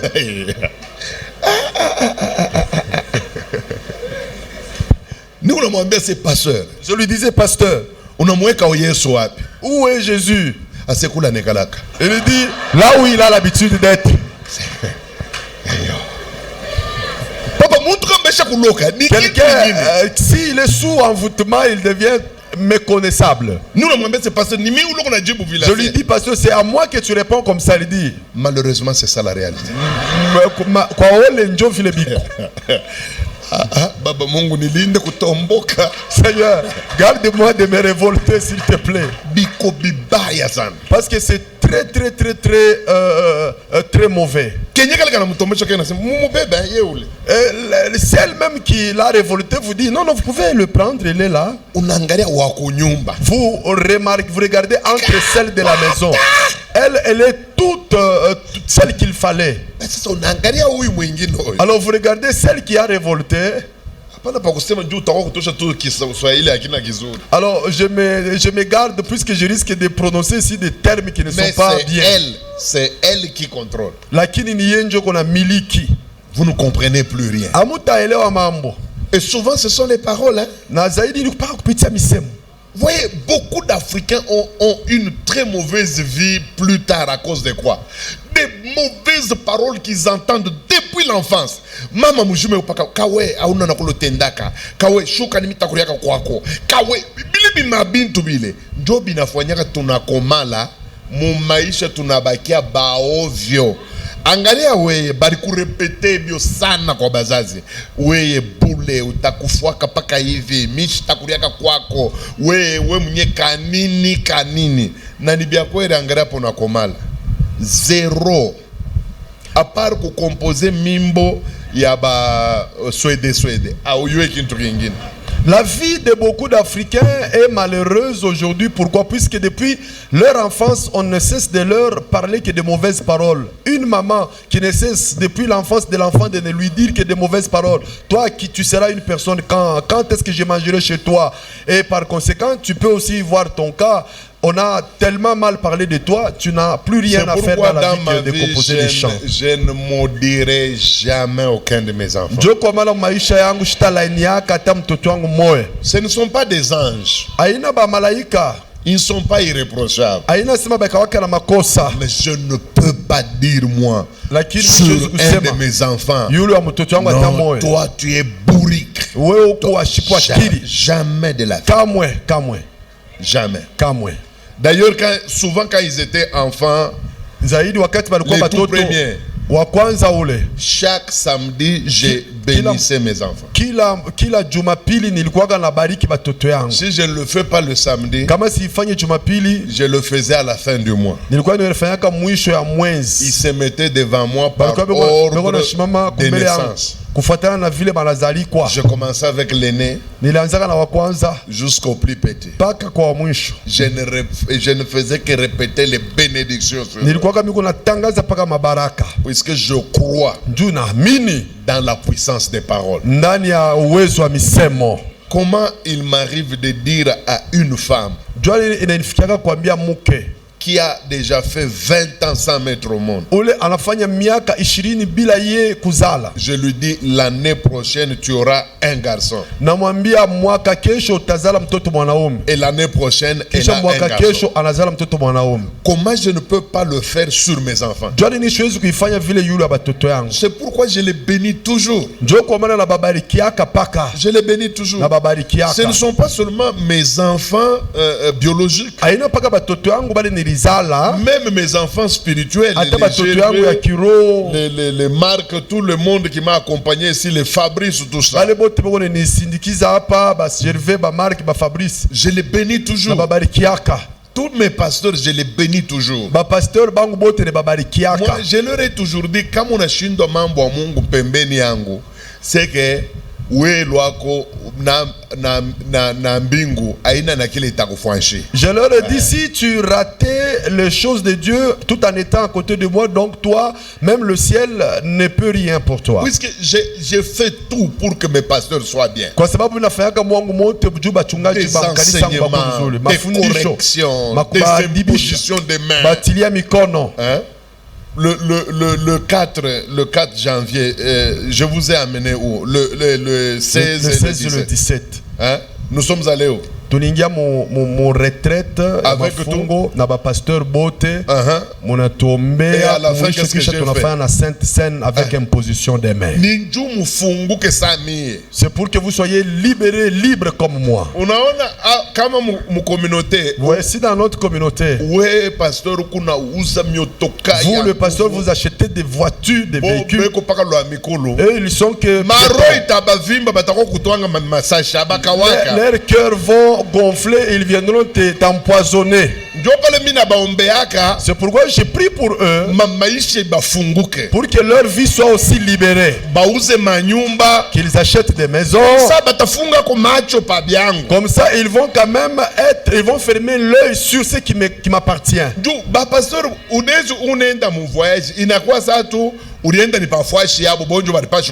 Puisqu'avec les pasteurs, il vous arriverait d'aller en voyage, on dirait que c'est à leur place que tu es parti. Est-ce que...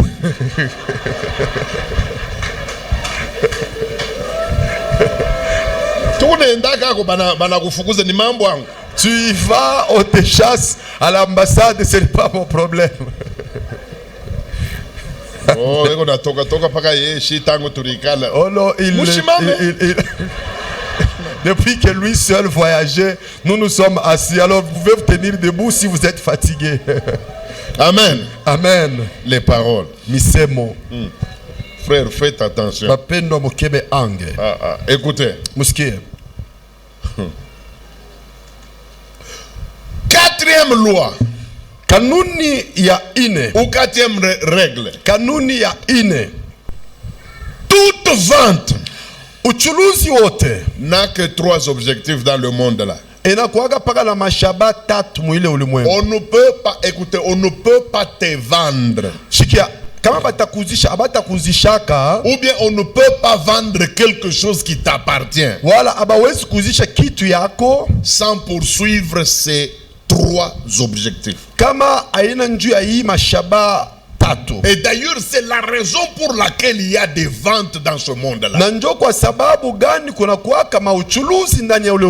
y a vente puisqu'il nous faut 3 objectifs sur ces ventes-là. 1.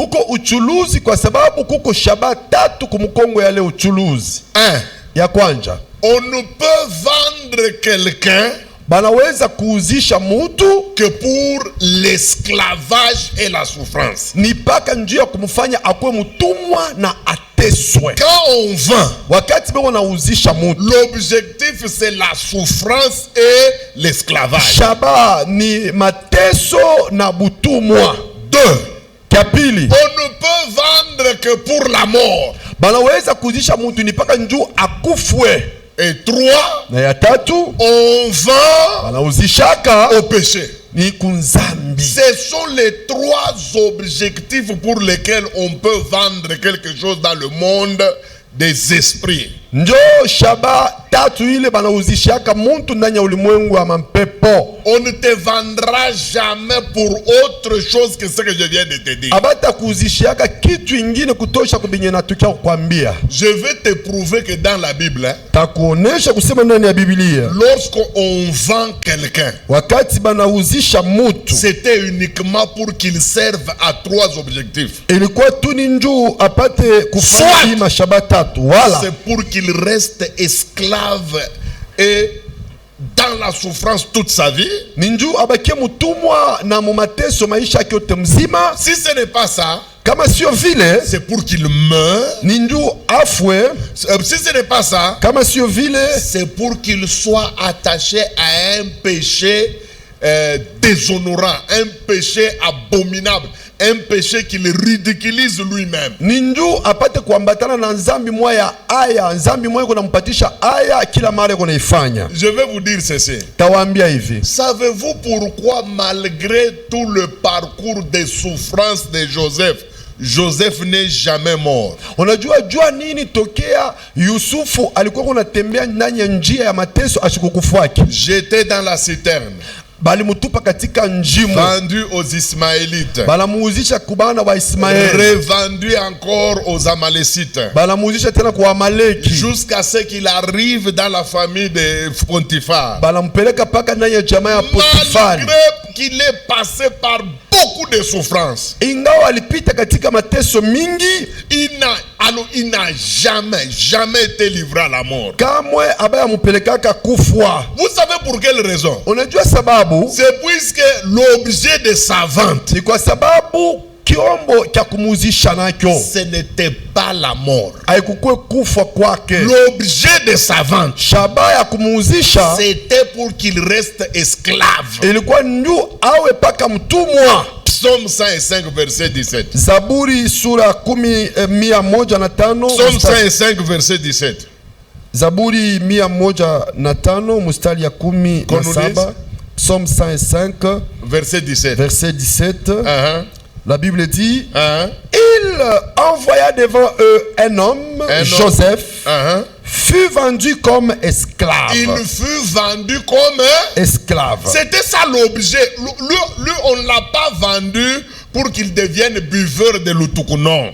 Lui, on l'a vendu pour qu'il reste esclave. C'est pourquoi il n'est pas mort. Il a servi à cet objet-là. Yeba kumuzisha kejo anze kuno lutuku yeba alimuzisha njo akwe mtumwa njo kwa sababu asikukufe alifanyia kile balimuzishia. Savez-vous pourquoi la vie de Jésus-Christ a été très courte? Unajua jua nini maisha Yesu Kristo ilikuwa mfupi? Et pourquoi on l'a vendu? Na jua nini balimuzisha? Et pourquoi sa situation n'a pas changé malgré la repentance de Judas? Na jua nini mambo yake haikubadilikake ijapokuwa C'est Yuda clair puisque alitubu. l'objet de la vente de Jésus, Njoo chaba ya kuuzishwa kwa Yesu. Jésus-Christ a été vendu pour mourir. Yesu Kristo aliuzishwa juu ya kufe. C'est pourquoi malgré l'intervention de certaines personnes, Jésus-Christ est mort. Njoo kwa sababu hata kama watu wengine balipima kusaidia ashikufe, Yesu alifikia paka mkufwa. Et Esther explique cela. Esther, de la Bible. Esteri anaifafanusha. Lisez dans Esther chapitre 7 verset 4. Tusome ndani ya Esteri sura ya 7 mstari wa 4. Qu'est-ce que cette femme Car dit? nous sommes vendus, Nous avons été vendus, moi et mon peuple, moi et mon peuple, pour être détruits, égorgés, égorgés, anéantis. anéantis. Encore, si Encore. nous étions vendus pour devenir esclaves et Si servantes, nous étions vendus pour devenir esclaves, qu'est-ce que je pouvais faire? je me tairais. Je pouvais me taire. Mais l'ennemi ne nous aurait Mais compensé nous, le on ne nous a dommage pas fait vendus au roi. pour être esclaves. Nous, c'est la mort. Shiba lituzisha nju tukufwe.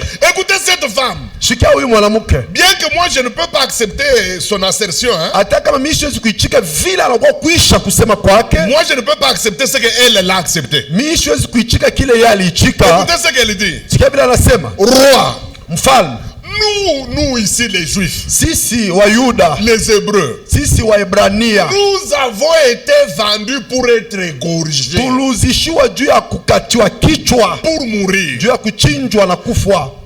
Encore, Tena si nous étions vendus pour être esclaves, kama balituzishaka juu tuwe watumwa, écoutez la bêtise, shikia kosa yake, je me tairai. nilingi ikala Ah. kimya. Ezra Sapana, Ezra Yote 2, bideux, le 2 cas, je ne vais pas me taire. je les abroge. Mais yeye anasema Lakini elle yana dit, préféré vente ya kuya esclave. elle préfère la vente que de devenir esclave. Elle dit si on était vendu Elle dit kama balituzishaka pour être esclave, hein, juu ya kuwa mtumwa, moi Esther je me tairai, mimi Esther nilinge kala kimya, j'accepterai, nilinge mais kubali. je me révolte, hein, Lakini kama mimi natomboka puisque nous avons été vendus pour la mort. ni kwa sababu sisi tumeuzishwa juu ya Si kuuawa. elle s'est rebellée, Kama alifanya kuwa wasi, c'est à cause de l'objet de la vente. ni kwa sababu ya vile balikuwa bone bauzishia. Elle était d'accord de la vente, Kuuzishwa akukwe mambo, mais l'objet c'est ce qui l'a dérangé. lakini kishina Elle shaba dit, nous avons été vendus pour la mort. anasema sisi tuliuzishwa juu ya kuuawa. Si nous étions vendus pour l'esclavage, Kama tulingeuzishwa juu ya utumwa, je peux accepter ça. nilinge kubali. Mais moi, je vous dis, moi, Ezra, Lakini nawaambia mimi Ezra, que ça soit l'objet de la mort, iwe kishina ya que kuuawa, ça soit de l'esclavage, iwe kishina ya utumwa, je n'accepterai aucune mimi vente. siwezi kuichika ununuzi wote. Vous voyez que quand on vend quelqu'un, Unaona kama bado wanauzisha mtu, le monde des esprits n'a que trois objectifs. ulimwengu wa mampepo ikupaka na shaba tatu, Soit c'est pour la mort. wala ni kuuawa. Alors là, utakufa paka kufa. Alors là, tu ne finiras que par la Ndio mort. pale munaona situation ya Yesu haikushanje. C'est comme ça que vous avez vu que la situation de Jésus n'avait pas changé d'état. Kulikuwa ma-intervention ya mingi juu Yesu ashikufa. Savez-vous qu'il y a eu beaucoup d'interventions pour que Jésus soit épargné de la mort? La femme de Pilate Mke wa Pilato est intervenue. aliingililia Elle hapo, a dit même à son mari, toka muimambo. anamwambia la bwana yake, quitte cette affaire. Écoutez, il y avait des grands comme Joseph d'Arimathée, tout ça, qui pouvaient intervenir. Kulikuwa bakubwa kama ba Yusufu wa Arimatea balingeingililia. Souvenez-vous de Nicodème qui a bien parlé même pendant la délibération. Il a dit, mais est-ce que notre loi condamne tel quelqu'un sans l'avoir écouté? Na uone Nikodemu vile alisema, anasema sheria yetu inauwaka mtu bila kumsikiliza. Les femmes qui pleuraient là pour qu'on libère Jésus, Bale balamuki balikuwa wanalia juu bamwache Yesu, tout ça n'a rien produit. yote bila abikulete mukitu. Tu sais pourquoi? Unajua jua nini? Puisqu'il a été vendu pour la mort. Kwa sababu balimuuzishaka juu akufwe. Dans une famille où on vous vend pour la mort, hein, Ndani ya jamaa mule banauzisha bantu juu ya kufwa, dans un kufwa kiolela. vous allez commencer à mourir sans retenue. Hier, je vous ai parlé de la famille du grand commerçant là. Jana nilibambia juu ya jamaa ya ule 12 mchuluzi enfants mule. sur 12, Katikati batoto 12, 9 sont allés dans la tombe. batoto 9 balikufwa. Pourquoi? Juu ya nini? Puisque leur père les a vendus pour la mort. Kwa sababu baba yabo alibauzisha njuu bakufwe. Mon famille moule baisha kumiujisha juu ya lufu. Dans la famille où vous avez été vendu pour la mort, Pa kuenesha 50 ans ini mambo. là pour atteindre 50 ans, c'est toute une mer à boire. Un pasteur m'a donné une histoire triste. Pasteur moi ananiambia mambo moya mbaya sana. J'arrive dans sa ville. Nafika mmuji yake. Je lui dis, mais on me disait que tu avais une grande église à l'époque. Ase bananiambia sasa ulikuwa na kanisa mnene zamani. Il me dit, pasteur, pourquoi ba mingi? Ase parce que oui, nous étions nombreux. Mais kanisa yangu bantu banawa kutoka na événement moya. Mais mon église a été vidée à cause d'un événement. On avait un diacre ou ancien, quelque chose comme ça. Tulikuwa na mzee mmoja kama mshemaji Très vile. connu dans l'église. Mwenye kujulikana sana mkanisa. Quelqu'un de bon cœur. Mtu wa moyo mzuri. Un jour, il lance les invitations. Siku moja anatumia bantu mahaliko. Il lance les invitations pourquoi? Anatumia bantu mahaliko juu ya nini? Puisque il a totalisé 50 ans. Kwa sababu d'existence. anaenesha miaka 15 tokea yuko anazaliwa. Presque tous les membres de l'église sont venus. Bamemba bote bamkanisa balikuya. Il a donné un témoignage. Analeta ushuda. Il a dit quand il considère la famille de son père, d'où vient son père, Anasema kama anaangalia jamaa ya baba yake, aucun n'a atteint 49 ans. hakuna hata mmoja alionyesha miaka Même 49. son père, il est mort à 46, Na hata 40. mwenye baba yake alikufa miaka Beaucoup, c'est 49. toujours 37, 32. Bamingi ni paka 37. Maintenant, sa propre famille restreinte, la famille de son père, où lui est enfant. Sasa jamaa ya baba yake vile balizaliwa. Personne n'a traversé 45 ans. Hakuna mtu alitamuka umri Ils sont 45. morts. Donc des dizaines sont morts comme ça. Balikufa bamingi hivi tu. Alors lui a été la première personne Lakini ye alikuwa wa kwanja à totaliser 50 ans révolus. juu ya kuonesha miaka Alors 50. il appelle l'église. Njo anaita kanisa. Il fait un culte d'action de grâce. Il dit Minjo wa kwanza. Anafanya ibada ya shukrani ya Yesu.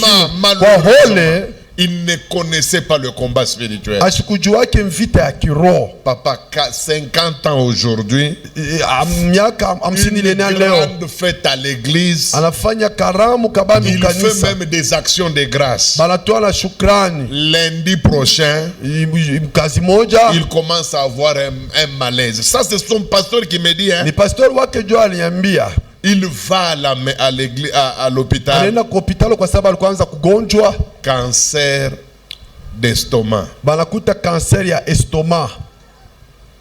Une semaine après, Wiki moja baada généralisé.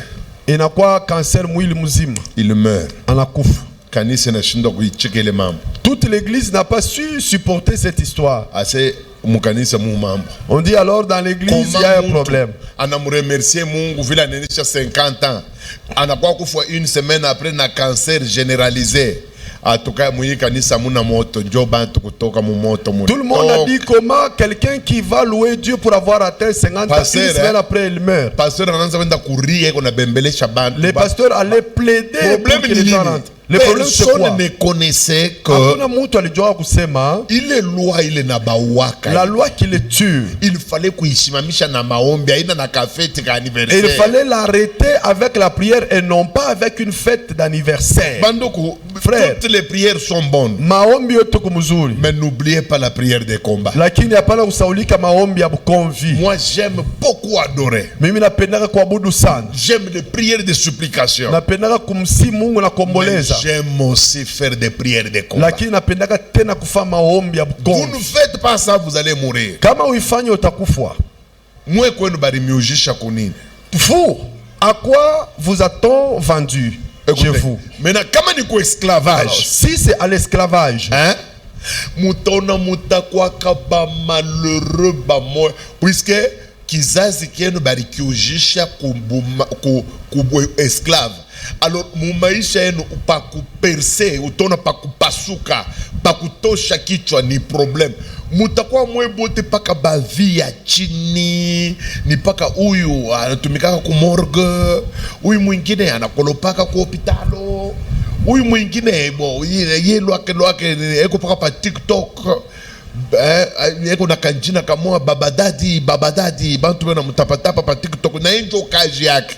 Kama napataka kama sipataka tuyue me eke nimpressione bantu et puis nakupakala et puis kupakala kwenyewe uko to kwa bibambe mpaka mpua inakuwa jaune jomula naweza mukupakala tundu.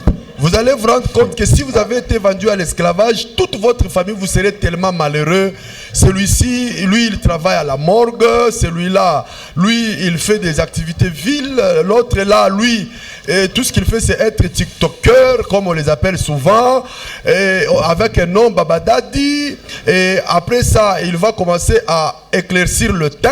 Et d'ailleurs, cette activité ne pourra pas tenir puisqu'il est malheureux. Sasa C'est ulo wa seulement le mwisho nez. ulo wa mwisho jua kumutumishi wa Mungu mumutoshi. Le dernier, Mais c'est ni le mutumishi serviteur wa de Mungu Dieu, mpaka Amotoshi. bokulembakasha ba mama bwata ba 3 C'est le serviteur de Dieu, il appelle trois Mino mamans. na muntumbu wako Mungu Ono, je vois dans son sakirikala. ventre, il y a quelque Alala chose na wanda comme- kuweka mkono chini ya ntumbu Et ashikia il bien essaie de ntumbu wa mettre quelque chose mwanamke. ici. Il Kisha a quand même de anatosha bons bo. plaisirs. Ekuna mtumishi mmoja mpaka bwake yeye moya. Il a une forme de serviteur de Dieu propre à lui. Uyu aseme famille. Dites-vous que la famille Balimiojisha kwa esclavage. avait été vendue à Parce que l'esclavage. souvent que dans une famille comme ça, Parce que dans Mujama ya hivi, utona ule mwenye muloju la nemiloka vous allez voir c'est lui-même qui vous a ensorcelé comme ça. atakuwa na phrase gani? Il aura une phrase habituelle. Utasikia se kama mimi kwa Il muloju vous dira, si j'ai été sorcier, murikomala je. comment avez-vous grandi? Unaisha konaka muntu anakufa kwetu. Vous avez déjà vu quelqu'un mourir Chimwe chez bote nous. munakomala. Alors n'est-ce pas que vous tous, vous avez grandi? C'est vrai tunakomala. Oui, voici nous avons grandi. Mais tuku banani. Mais qui sommes-nous dans la vie sociale? Tunakomala mishika. Oui, nous avons grandi, je n'en disconviens pas. Tuko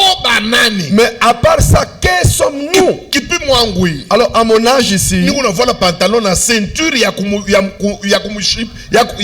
kusakoshi. je suis en train de mettre le pantalon avec une ceinture que je soutire à un sac. Njoo kunanyambia sur tukomesha. Alors vous me dites que vous nous avez fait grandir. Kipi mwayangu. À mon âge ici, Njoo ya kuri ya bukati niko obligé kutapa bantu. pour manger, il faudrait que je puisse encenser les gens. Kama mimi natapa njoo Il ananyangariria. faudra que je puisse encenser certaines Et c'est personnes ce que pour vous qu'ils me appelez donnent. kunikomesha. Et c'est ce que vous appelez me faire grandir. Âge yangu hii niko nayo hii. À mon âge ici, Nikale mu mare ya bus ni unalalamika. il faudrait que je puisse être dans les arrêts de bus en train de Njoo ile unaita crier. se uritukomesha. Et tu appelles ça nous avoir bien élevés. Unatuchezea. Tu es en train de te moquer de nous. Frère, mais Frère. frère. Mushuazia se buloji ni paka kufa mu famille muna kufa. Ne croyez pas que la sorcellerie consiste seulement à tuer, non. Hakuna muntu anakufa. Il y a une forme de sorcellerie, personne ne Mais meurt. banisha kumieka ile beneta ku. Mais on vous a déjà Beonaita ku Lubumbashi se banisha kumieka pakia nguvu. on vous a déjà mis dans des conditions difficiles. L'aîné, Wa kwanza, ma mariage moi ya problème. il a des mariages à problème. Ula nafuatia. Le suivant, Soda moi apanda que titre tard. il est militaire depuis qu'il est dans l'armée. Il n'a jamais obtenu un titre un grade supérieur. On lui a déjà donné un gros fusil en train de garder les marchés de Malakite de Lubumbashi. Le suivant, celui qui arrange le corps des cadavres dans la morgue. Lui-même, il se vante que vous le craignez pour rien. Moi, je peux même être là avec eux. Bon, il est ni record quand il livre à Guinness. Dis-moi que c'est quel record? On va mettre ça dans quel livre? Guinness? Ou dans Kolwezi Award? Ou mwingine L'autre? yenjo na mifoka yaka tu paka kitokele mnaanza kuingisha bintu atabeba. Lui, son rôle, Na c'est de kama sipate kia gronder. kubeba anaanza kufoka sasa. Si il ne trouve rien prendre, il commence à gronder. Quand il arrive, chacun commence à prendre ce Mumwendeshe qui lui mbio appartient. muko obligé mumuzie mampombe malutuko useme wende anenda. Pour qu'il s'en aille très précipitamment, il faudrait lui donner de l'utuku. Alors là, il pourra partir. Et pour muko naomba shikapime tena kurudia. Et puis vous allez rester faire un jeûne de prière pour qu'il ne revienne plus. C'est ce que vous appelez kutukomesha. Et c'est ça que nous avoir fait grandir. Non, c'est pas ça. Haina kutukomesha mzuri ile. Il y a tant on peut te vendre à un péché. Troisièmement, banaweza ukuzisha kunzambi. C'est Romain qui dit. Ni Warumi inasema. C'est Paul. Ni Paulo ndio J'ai anasema. été vendu au péché. Anasema niliuzishwa kuzambi. Muloji mwa anaweza kuona uko na étoile mwa ya nguvu maisha yako. Un sorcier peut observer, constater que tu auras une belle étoile dans ta vie. Anaona hakuna namna ya kukushimamisha. Il ne trouve pas de moyen pour l'arrêter. Ambeba tu mpepo ya mpombe. Alors il prend seulement l'esprit d'ivrognerie, il le jette sur toi. Unaanza kunwa modèle mort. Alors tu vas commencer à boire.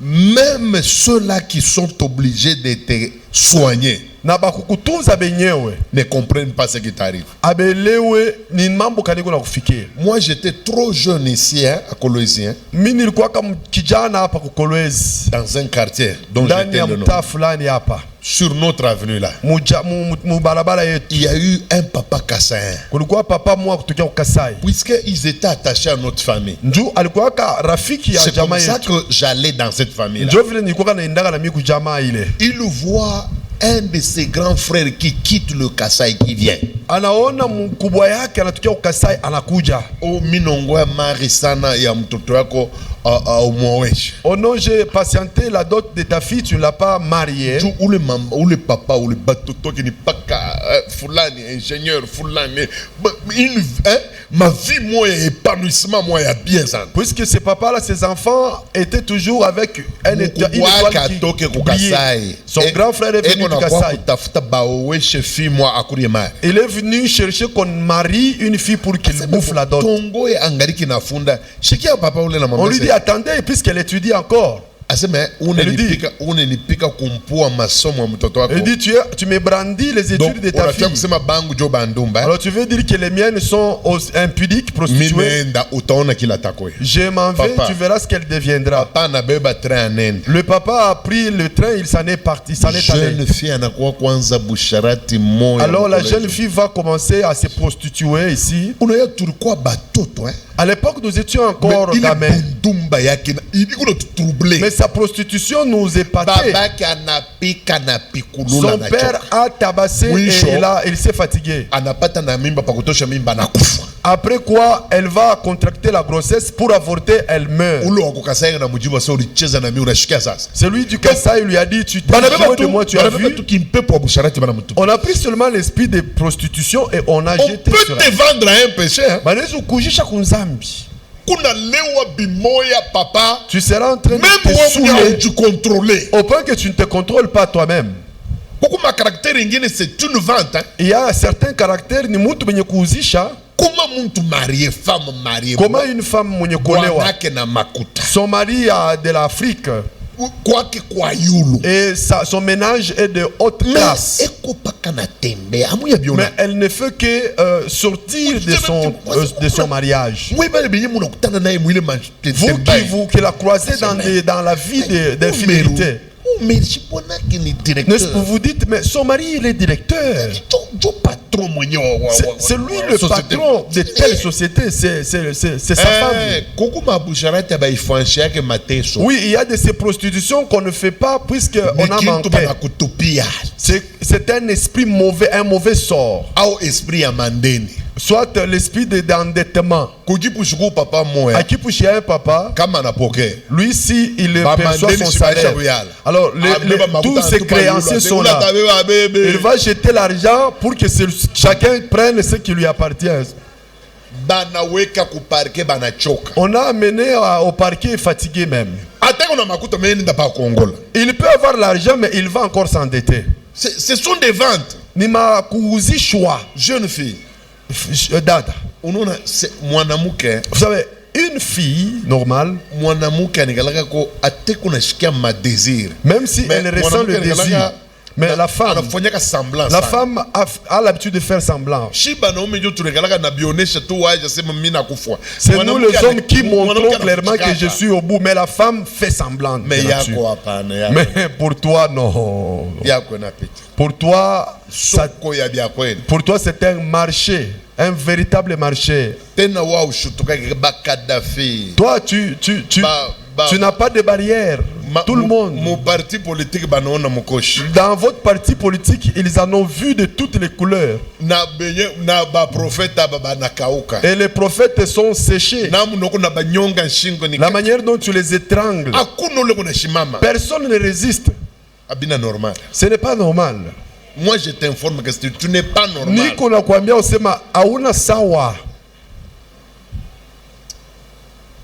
Ça c'est une...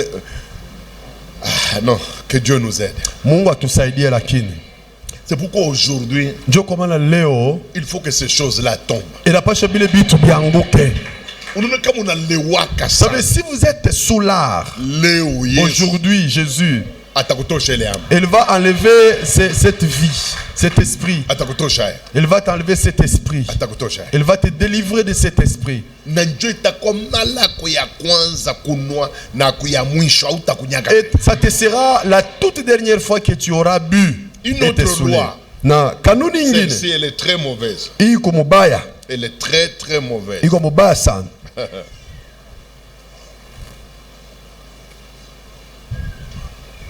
Toute vente, uchuluzi yote et achat na ununuzi sont irrévocables. Abezi kurudiriria amo. Alléluia. Amen. Dès qu'on te vend, wakati pamekwisha kuzisha, on ne peut pas récupérer ce qu'on t'a vendu, ce qu'on a déjà vendu. Awezi tena kurudiriria kukomboa kile banisha uzisha. Les ventes mauchuluzi sont irrévocables et irréversibles. Abawezi kuyangusha wala kurudiriria amo. À partir du moment où on t'a vendu, tokia wakati bamekwisha kuzisha, pour le monde des esprits, njuu ya ulimwengu wa mampepo, fini. Imekwisha malizika. À partir du moment où on vend tes études, wakati tu banauzisha masomo yako, pour le monde des esprits, njuu ya ulimwengu wa mampepo, fini. Imemalizika pale. C'est pourquoi les ventes sont très compliquées. Njoo kwa maana mauchuluzi kumubaya kabisa. C'est puisqu'elles ont un caractère irréversible et irrévocable. Ni njoo inakuwaga na hali ile abawezi kurudiriria na abawezi kuyangusha. Dès qu'on t'a vendu, wakati bamekwisha kuzisha, selon eux, kufuatana na bao, fini. Imekwisha malizikia pale. Vous voulez que je vous donne la preuve? Munapenda nibambie kionesho que dans le monde du marché maléfique, kusema ndani ya ulimwengu wa soko ya giza, une fois une vente réalisée, wakati bamekwisha fanya uchuluzi, un achat accompli, bamekwisha nunua, ça devient irrévocable, abawezi tena kuangusha wala kuvunja ile tendo, irréversible. na abawezi kurudiriria On amo. ne peut, personne ne peut récupérer ce qu'on a déjà vendu. Hakuna mtu anaweza kukomboa kile kimekwisha uzishwa. Ézéchiel chapitre 7, Ezekieli sura yake ya 7 verset 13. mustari ya 13. Que dit la Bible? La Bible dit non, Non, le vendeur ne recouvrera pas ce qu'il a le vendu. vendeur ne peut pas recouvrir ce qu'il a Vendu. Non, non, il ne peut pas. Il ne peut pas. Fut-il encore parmi les vivants? Même s'il est déjà mort, même s'il est vivant, il ne peut plus récupérer. C'est la loi. Ni sheria. Ni sheria. Papa, c'est pourquoi frère, hapana kucheza na maisha yako. Ne blaguez pas avec votre propre vie. Puisque les ventes puisque mauchuluzi sont irréversibles. Abayavunjake. Rudia motena verset 13. Non. Shika phrase kunaanza na non. Le vendeur. Acha mbele tawe. Phrase kunaanza na non. Musemo kunaanza na hapana. Ku Bible ile ni utiliser kunyumba. Dans la Bible que j'utilise à la maison, non iko répéter 2 fois. Hapana bamerudilia mara mbili. Non. Hapana. Non. Hapana. Le vendeur ne peut pas recouvrir ce qu'il a vendu. Mchuluzi ashwezi kubeba tena kila amekwisha uzisha. Fut-il parmi les vivants? Il Atakama, ne peut pas. Il ne peut pas. Angaliki mzima. Une décision yabo. Ça c'est leur décision. C'est que quand bana uzisha buzage. C'est-à-dire lorsque la maternité est vendue, il nenda l'autre selon bon. Elle s'en est en allée pour de bon. C'est fini. Haiwezi tena kurudia. Unacheza na mavente. Vous jouez des ventes. Unaweza kuperdre ka prospérité kama Mungu alikupa. Vous pouvez perdre une prospérité que Dieu vous a donnée pour une petite erreur ya paka mabusharati pa banakujisha. Dieu a cause tout pour l'impudicité on t'a vendu. Banaujisha bya muntumbo. Soit on vend les entrailles. Dado tafanya hivi na. Ma sœur, tu vas souffrir. Vaut mieux auzalake. Autant que tu ne mets pas au monde, puisque on a des défauts moins physiques, biologiques, puisque tu as des problèmes de gynécologie, puisque tu ne mets pas au monde, puisqu'il y a un démon qui s'est accaparé de ta féminité. Alors il suffit qu'un homme puissant chasse cet esprit, utazala. alors tu mettras au monde. Mais kama uzalaka, Mais si tu ne le mets pas au monde, njo bariujisha bya muntumbo. puisque tes entrailles avaient été vendues, Muntu mwa mubaya beba na biujisha. un méchant homme a vendu ça. Shikia mu Bible vile banasema répétez tena Ézéchiel 7:13. Non, Ah, le vendeur ne recouvrera pas ce qu'il a vendu. même si Fut-il encore parmi les vivants? il ne peut pas récupérer encore. Papa, hapana kucheza na maisha yako. Frère, ne te joue pas de ta vie. Maisha yako ni paka hii huku nayo, hakuna ingine. Ta vie n'est qu'un seul exemplaire, c'est celle que Et tu puis as. nous ne vivons pas au brouillon, hein. Na atukalake tuko naishi mbele kisha tutatengeneza. On vit au propre. Tunakala tuko naishiriria mu mala Et quand moja. ça rate, ça rate. Kama binashindwa kana binashindwa kana. Kuku bantumu, Il y a des gens ici, il y a des années, kuko miaka fulani balikuwa na kukongo. maisha mwa mzuri sana. Ils avaient une vie de Erreur modestie. tu moya. C'était une seule erreur. Kama ni kwenda kwa mfumu, Il était parti, je ne sais pas moi, chez un devin. banakupa bintu mwa na voila. On lui a donné des choses qu'il a portées. Fini, toute la prospérité a été Njo vile vendue. usitawi wake wote umekwisha uzishwa paka vile. Kama ina ile ni cérémonie mwarendaka kani kwabo kumukini, Si ce n'est pas ça, c'est peut-être à cause d'une cérémonie au village. banamupitisha mumikulu. On l'a fait traverser entre les jambes. Puisque si on avait le temps, hein, Parce que kama tulinge kuwa na wakati, j'allais vous parler nilinge waambia les bases des ventes. masababu ile banauzishaka batu. Puisque selon la Bible, Dieu doit nous protéger. Ni kwa sababu ya Biblia Mungu anaweza C'est kutulinda. ce que la Bible nous dit. Ndio vile Biblia Mais nasema. comment se fait-il que même certains chrétiens, entre Sasa guillemets, inafikaka je hata bakristu fulani benye tunasema bakristu se retrouvent en train de vivre banajikutanishaka eko naishi des transactions commerciales? uchuluzi ya Il ngisa. y a des causes. Kuko masababu. Puisque la Bible dit une malédiction sans cause s'envole comme une hirondelle. Biblia nasema lahana yote ile asipo sababu Aucun itakiuka kama ndeke. sorcier ne peut vendre quoi que ce soit dans ta vie Na hakuna muloja hata moja anawezi kuisha kintu fulani maisha yako si il n'y a pas au préalable une base sur laquelle il se fonde. kama hakuna sababu ile eko na kuuzishia. Vous devez savoir que chaque vente, chaque achat a toujours un soubassement sur lequel il est fondé. Inapasha mujue kusema kila uchuluzi inakuwa na sababu yake.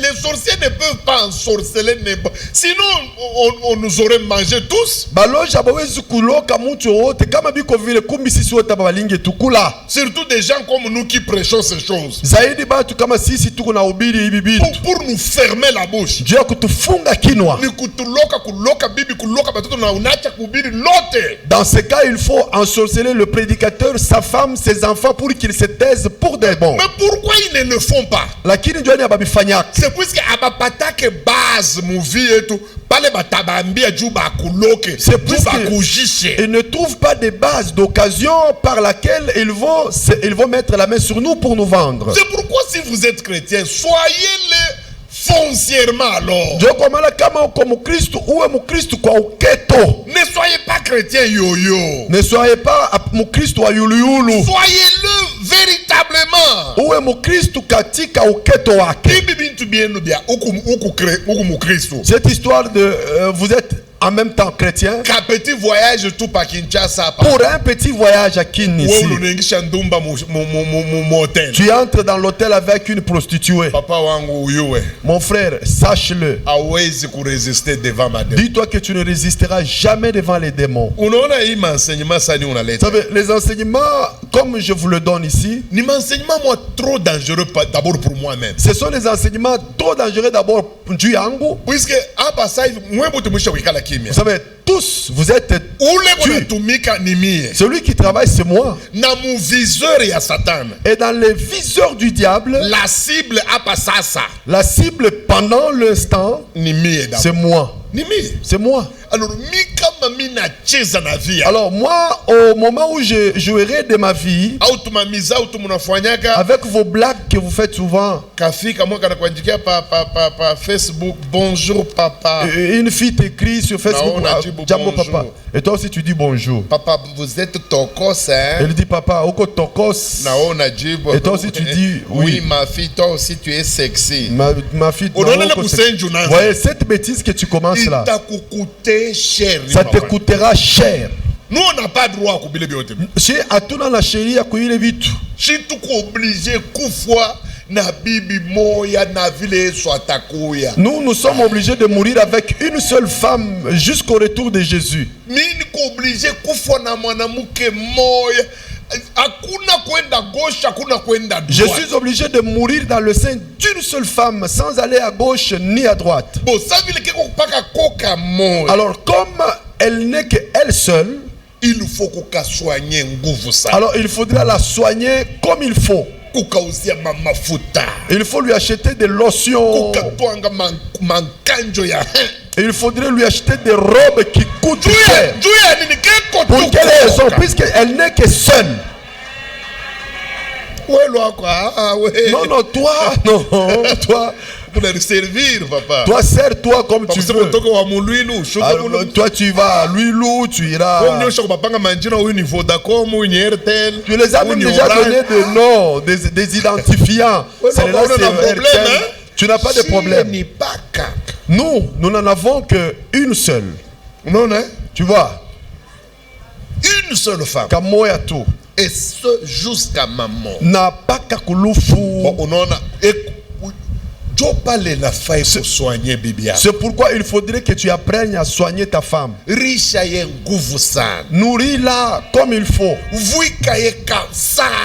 Vais-la comme il faut. La femme doit avoir beaucoup d'habits plus que son mari. Tu dois lui payer ça. Puisque je n'en ai pas une autre. Nous sommes différents de celui-ci qui se sert. Et ici, il y a deux. Ah, c'est le Yana 6. Amusono, ils n'en parlent pas. Dans l'église où on l'appelle Papa Gaston, et là, c'est pléthorique. Alors, une personne de ces gens, l'ensorceler, ça coûte quoi? Ce sont les papas du genre, ils viennent de la veillée. Vous le trouvez au salon en train de saigner par les narines. C'est puisqu'il vit d'une vie trompeuse. Moi, je ne mourrai pas comme ça.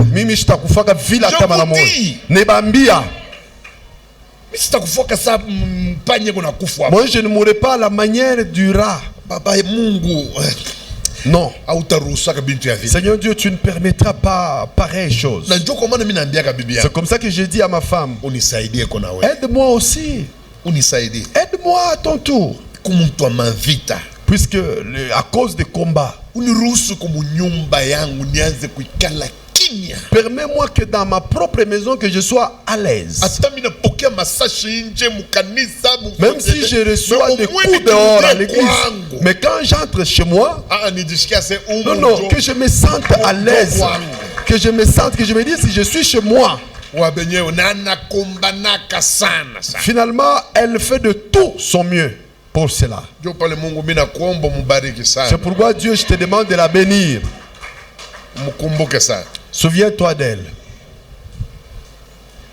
Faites attention, mes amis. Mais écoutez, quand bien même ils disent que c'est irréversible, irrévocable, ça c'est leur monde qui dit ça. Dans la Bible dit, voici celui qui a la clé,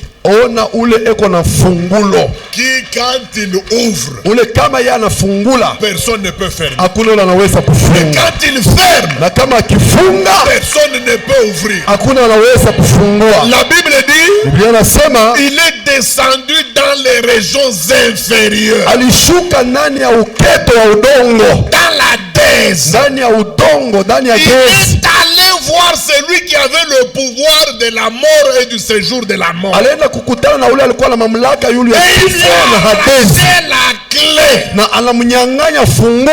Et la Bible dit, Biblia inasema étant monté en haut, wakati alipopanda juu il a amené libre les captifs. alifanya huru bafungwa Et bote il a fait des dons. na anafanyizia mazawadi. Jésus-Christ peut aller partout où on a vendu ton diplôme. Yesu Kristo anaweza kwenda fasi yote baliuzisha kitu yako, Où on a vendu ton mariage. fasi yote baliuzisha ndoa yako, Où on a vendu ta prospérité. fasi yote baliuzisha kusitawi kwako. Tu es le seul capable d'aller. Yesu eko mmoja, wewe una uwezaji wa kwenda kule, Il va retirer ataenda kukomboa. ce soir. Magharibi ya leo C'est le soir de délivrance. ni magharibi ya ufungulivu, C'est le soir de rachat.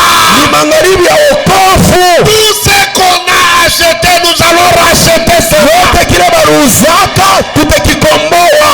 Rien ne peut résister à Jésus. Hakuna kinaweza kumpingana Yesu. Jésus a dit Yesu alisema dans Ésaïe 43, ndani ya Isaya 43, il dit, je dirai au sud, asema tambia kusini donne. leta, Je dirai au nord, tasema na magharibi fournis ce que tu as. tapika kenye unako, Et je rassemblerai tous les captifs. na tachangisha batumwa bote.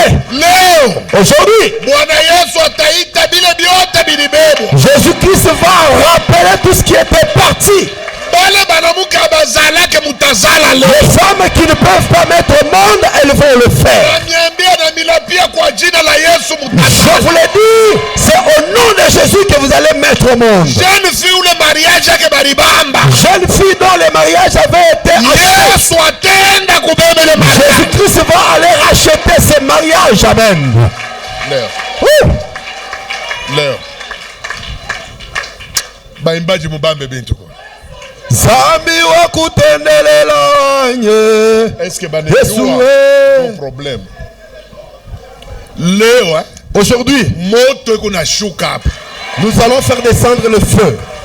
Joko amana C'est pourquoi tuko naimba hii mwimbo. nous allons prier ces chants. Alléluia, alléluia, alléluia na Yesu. Shikia.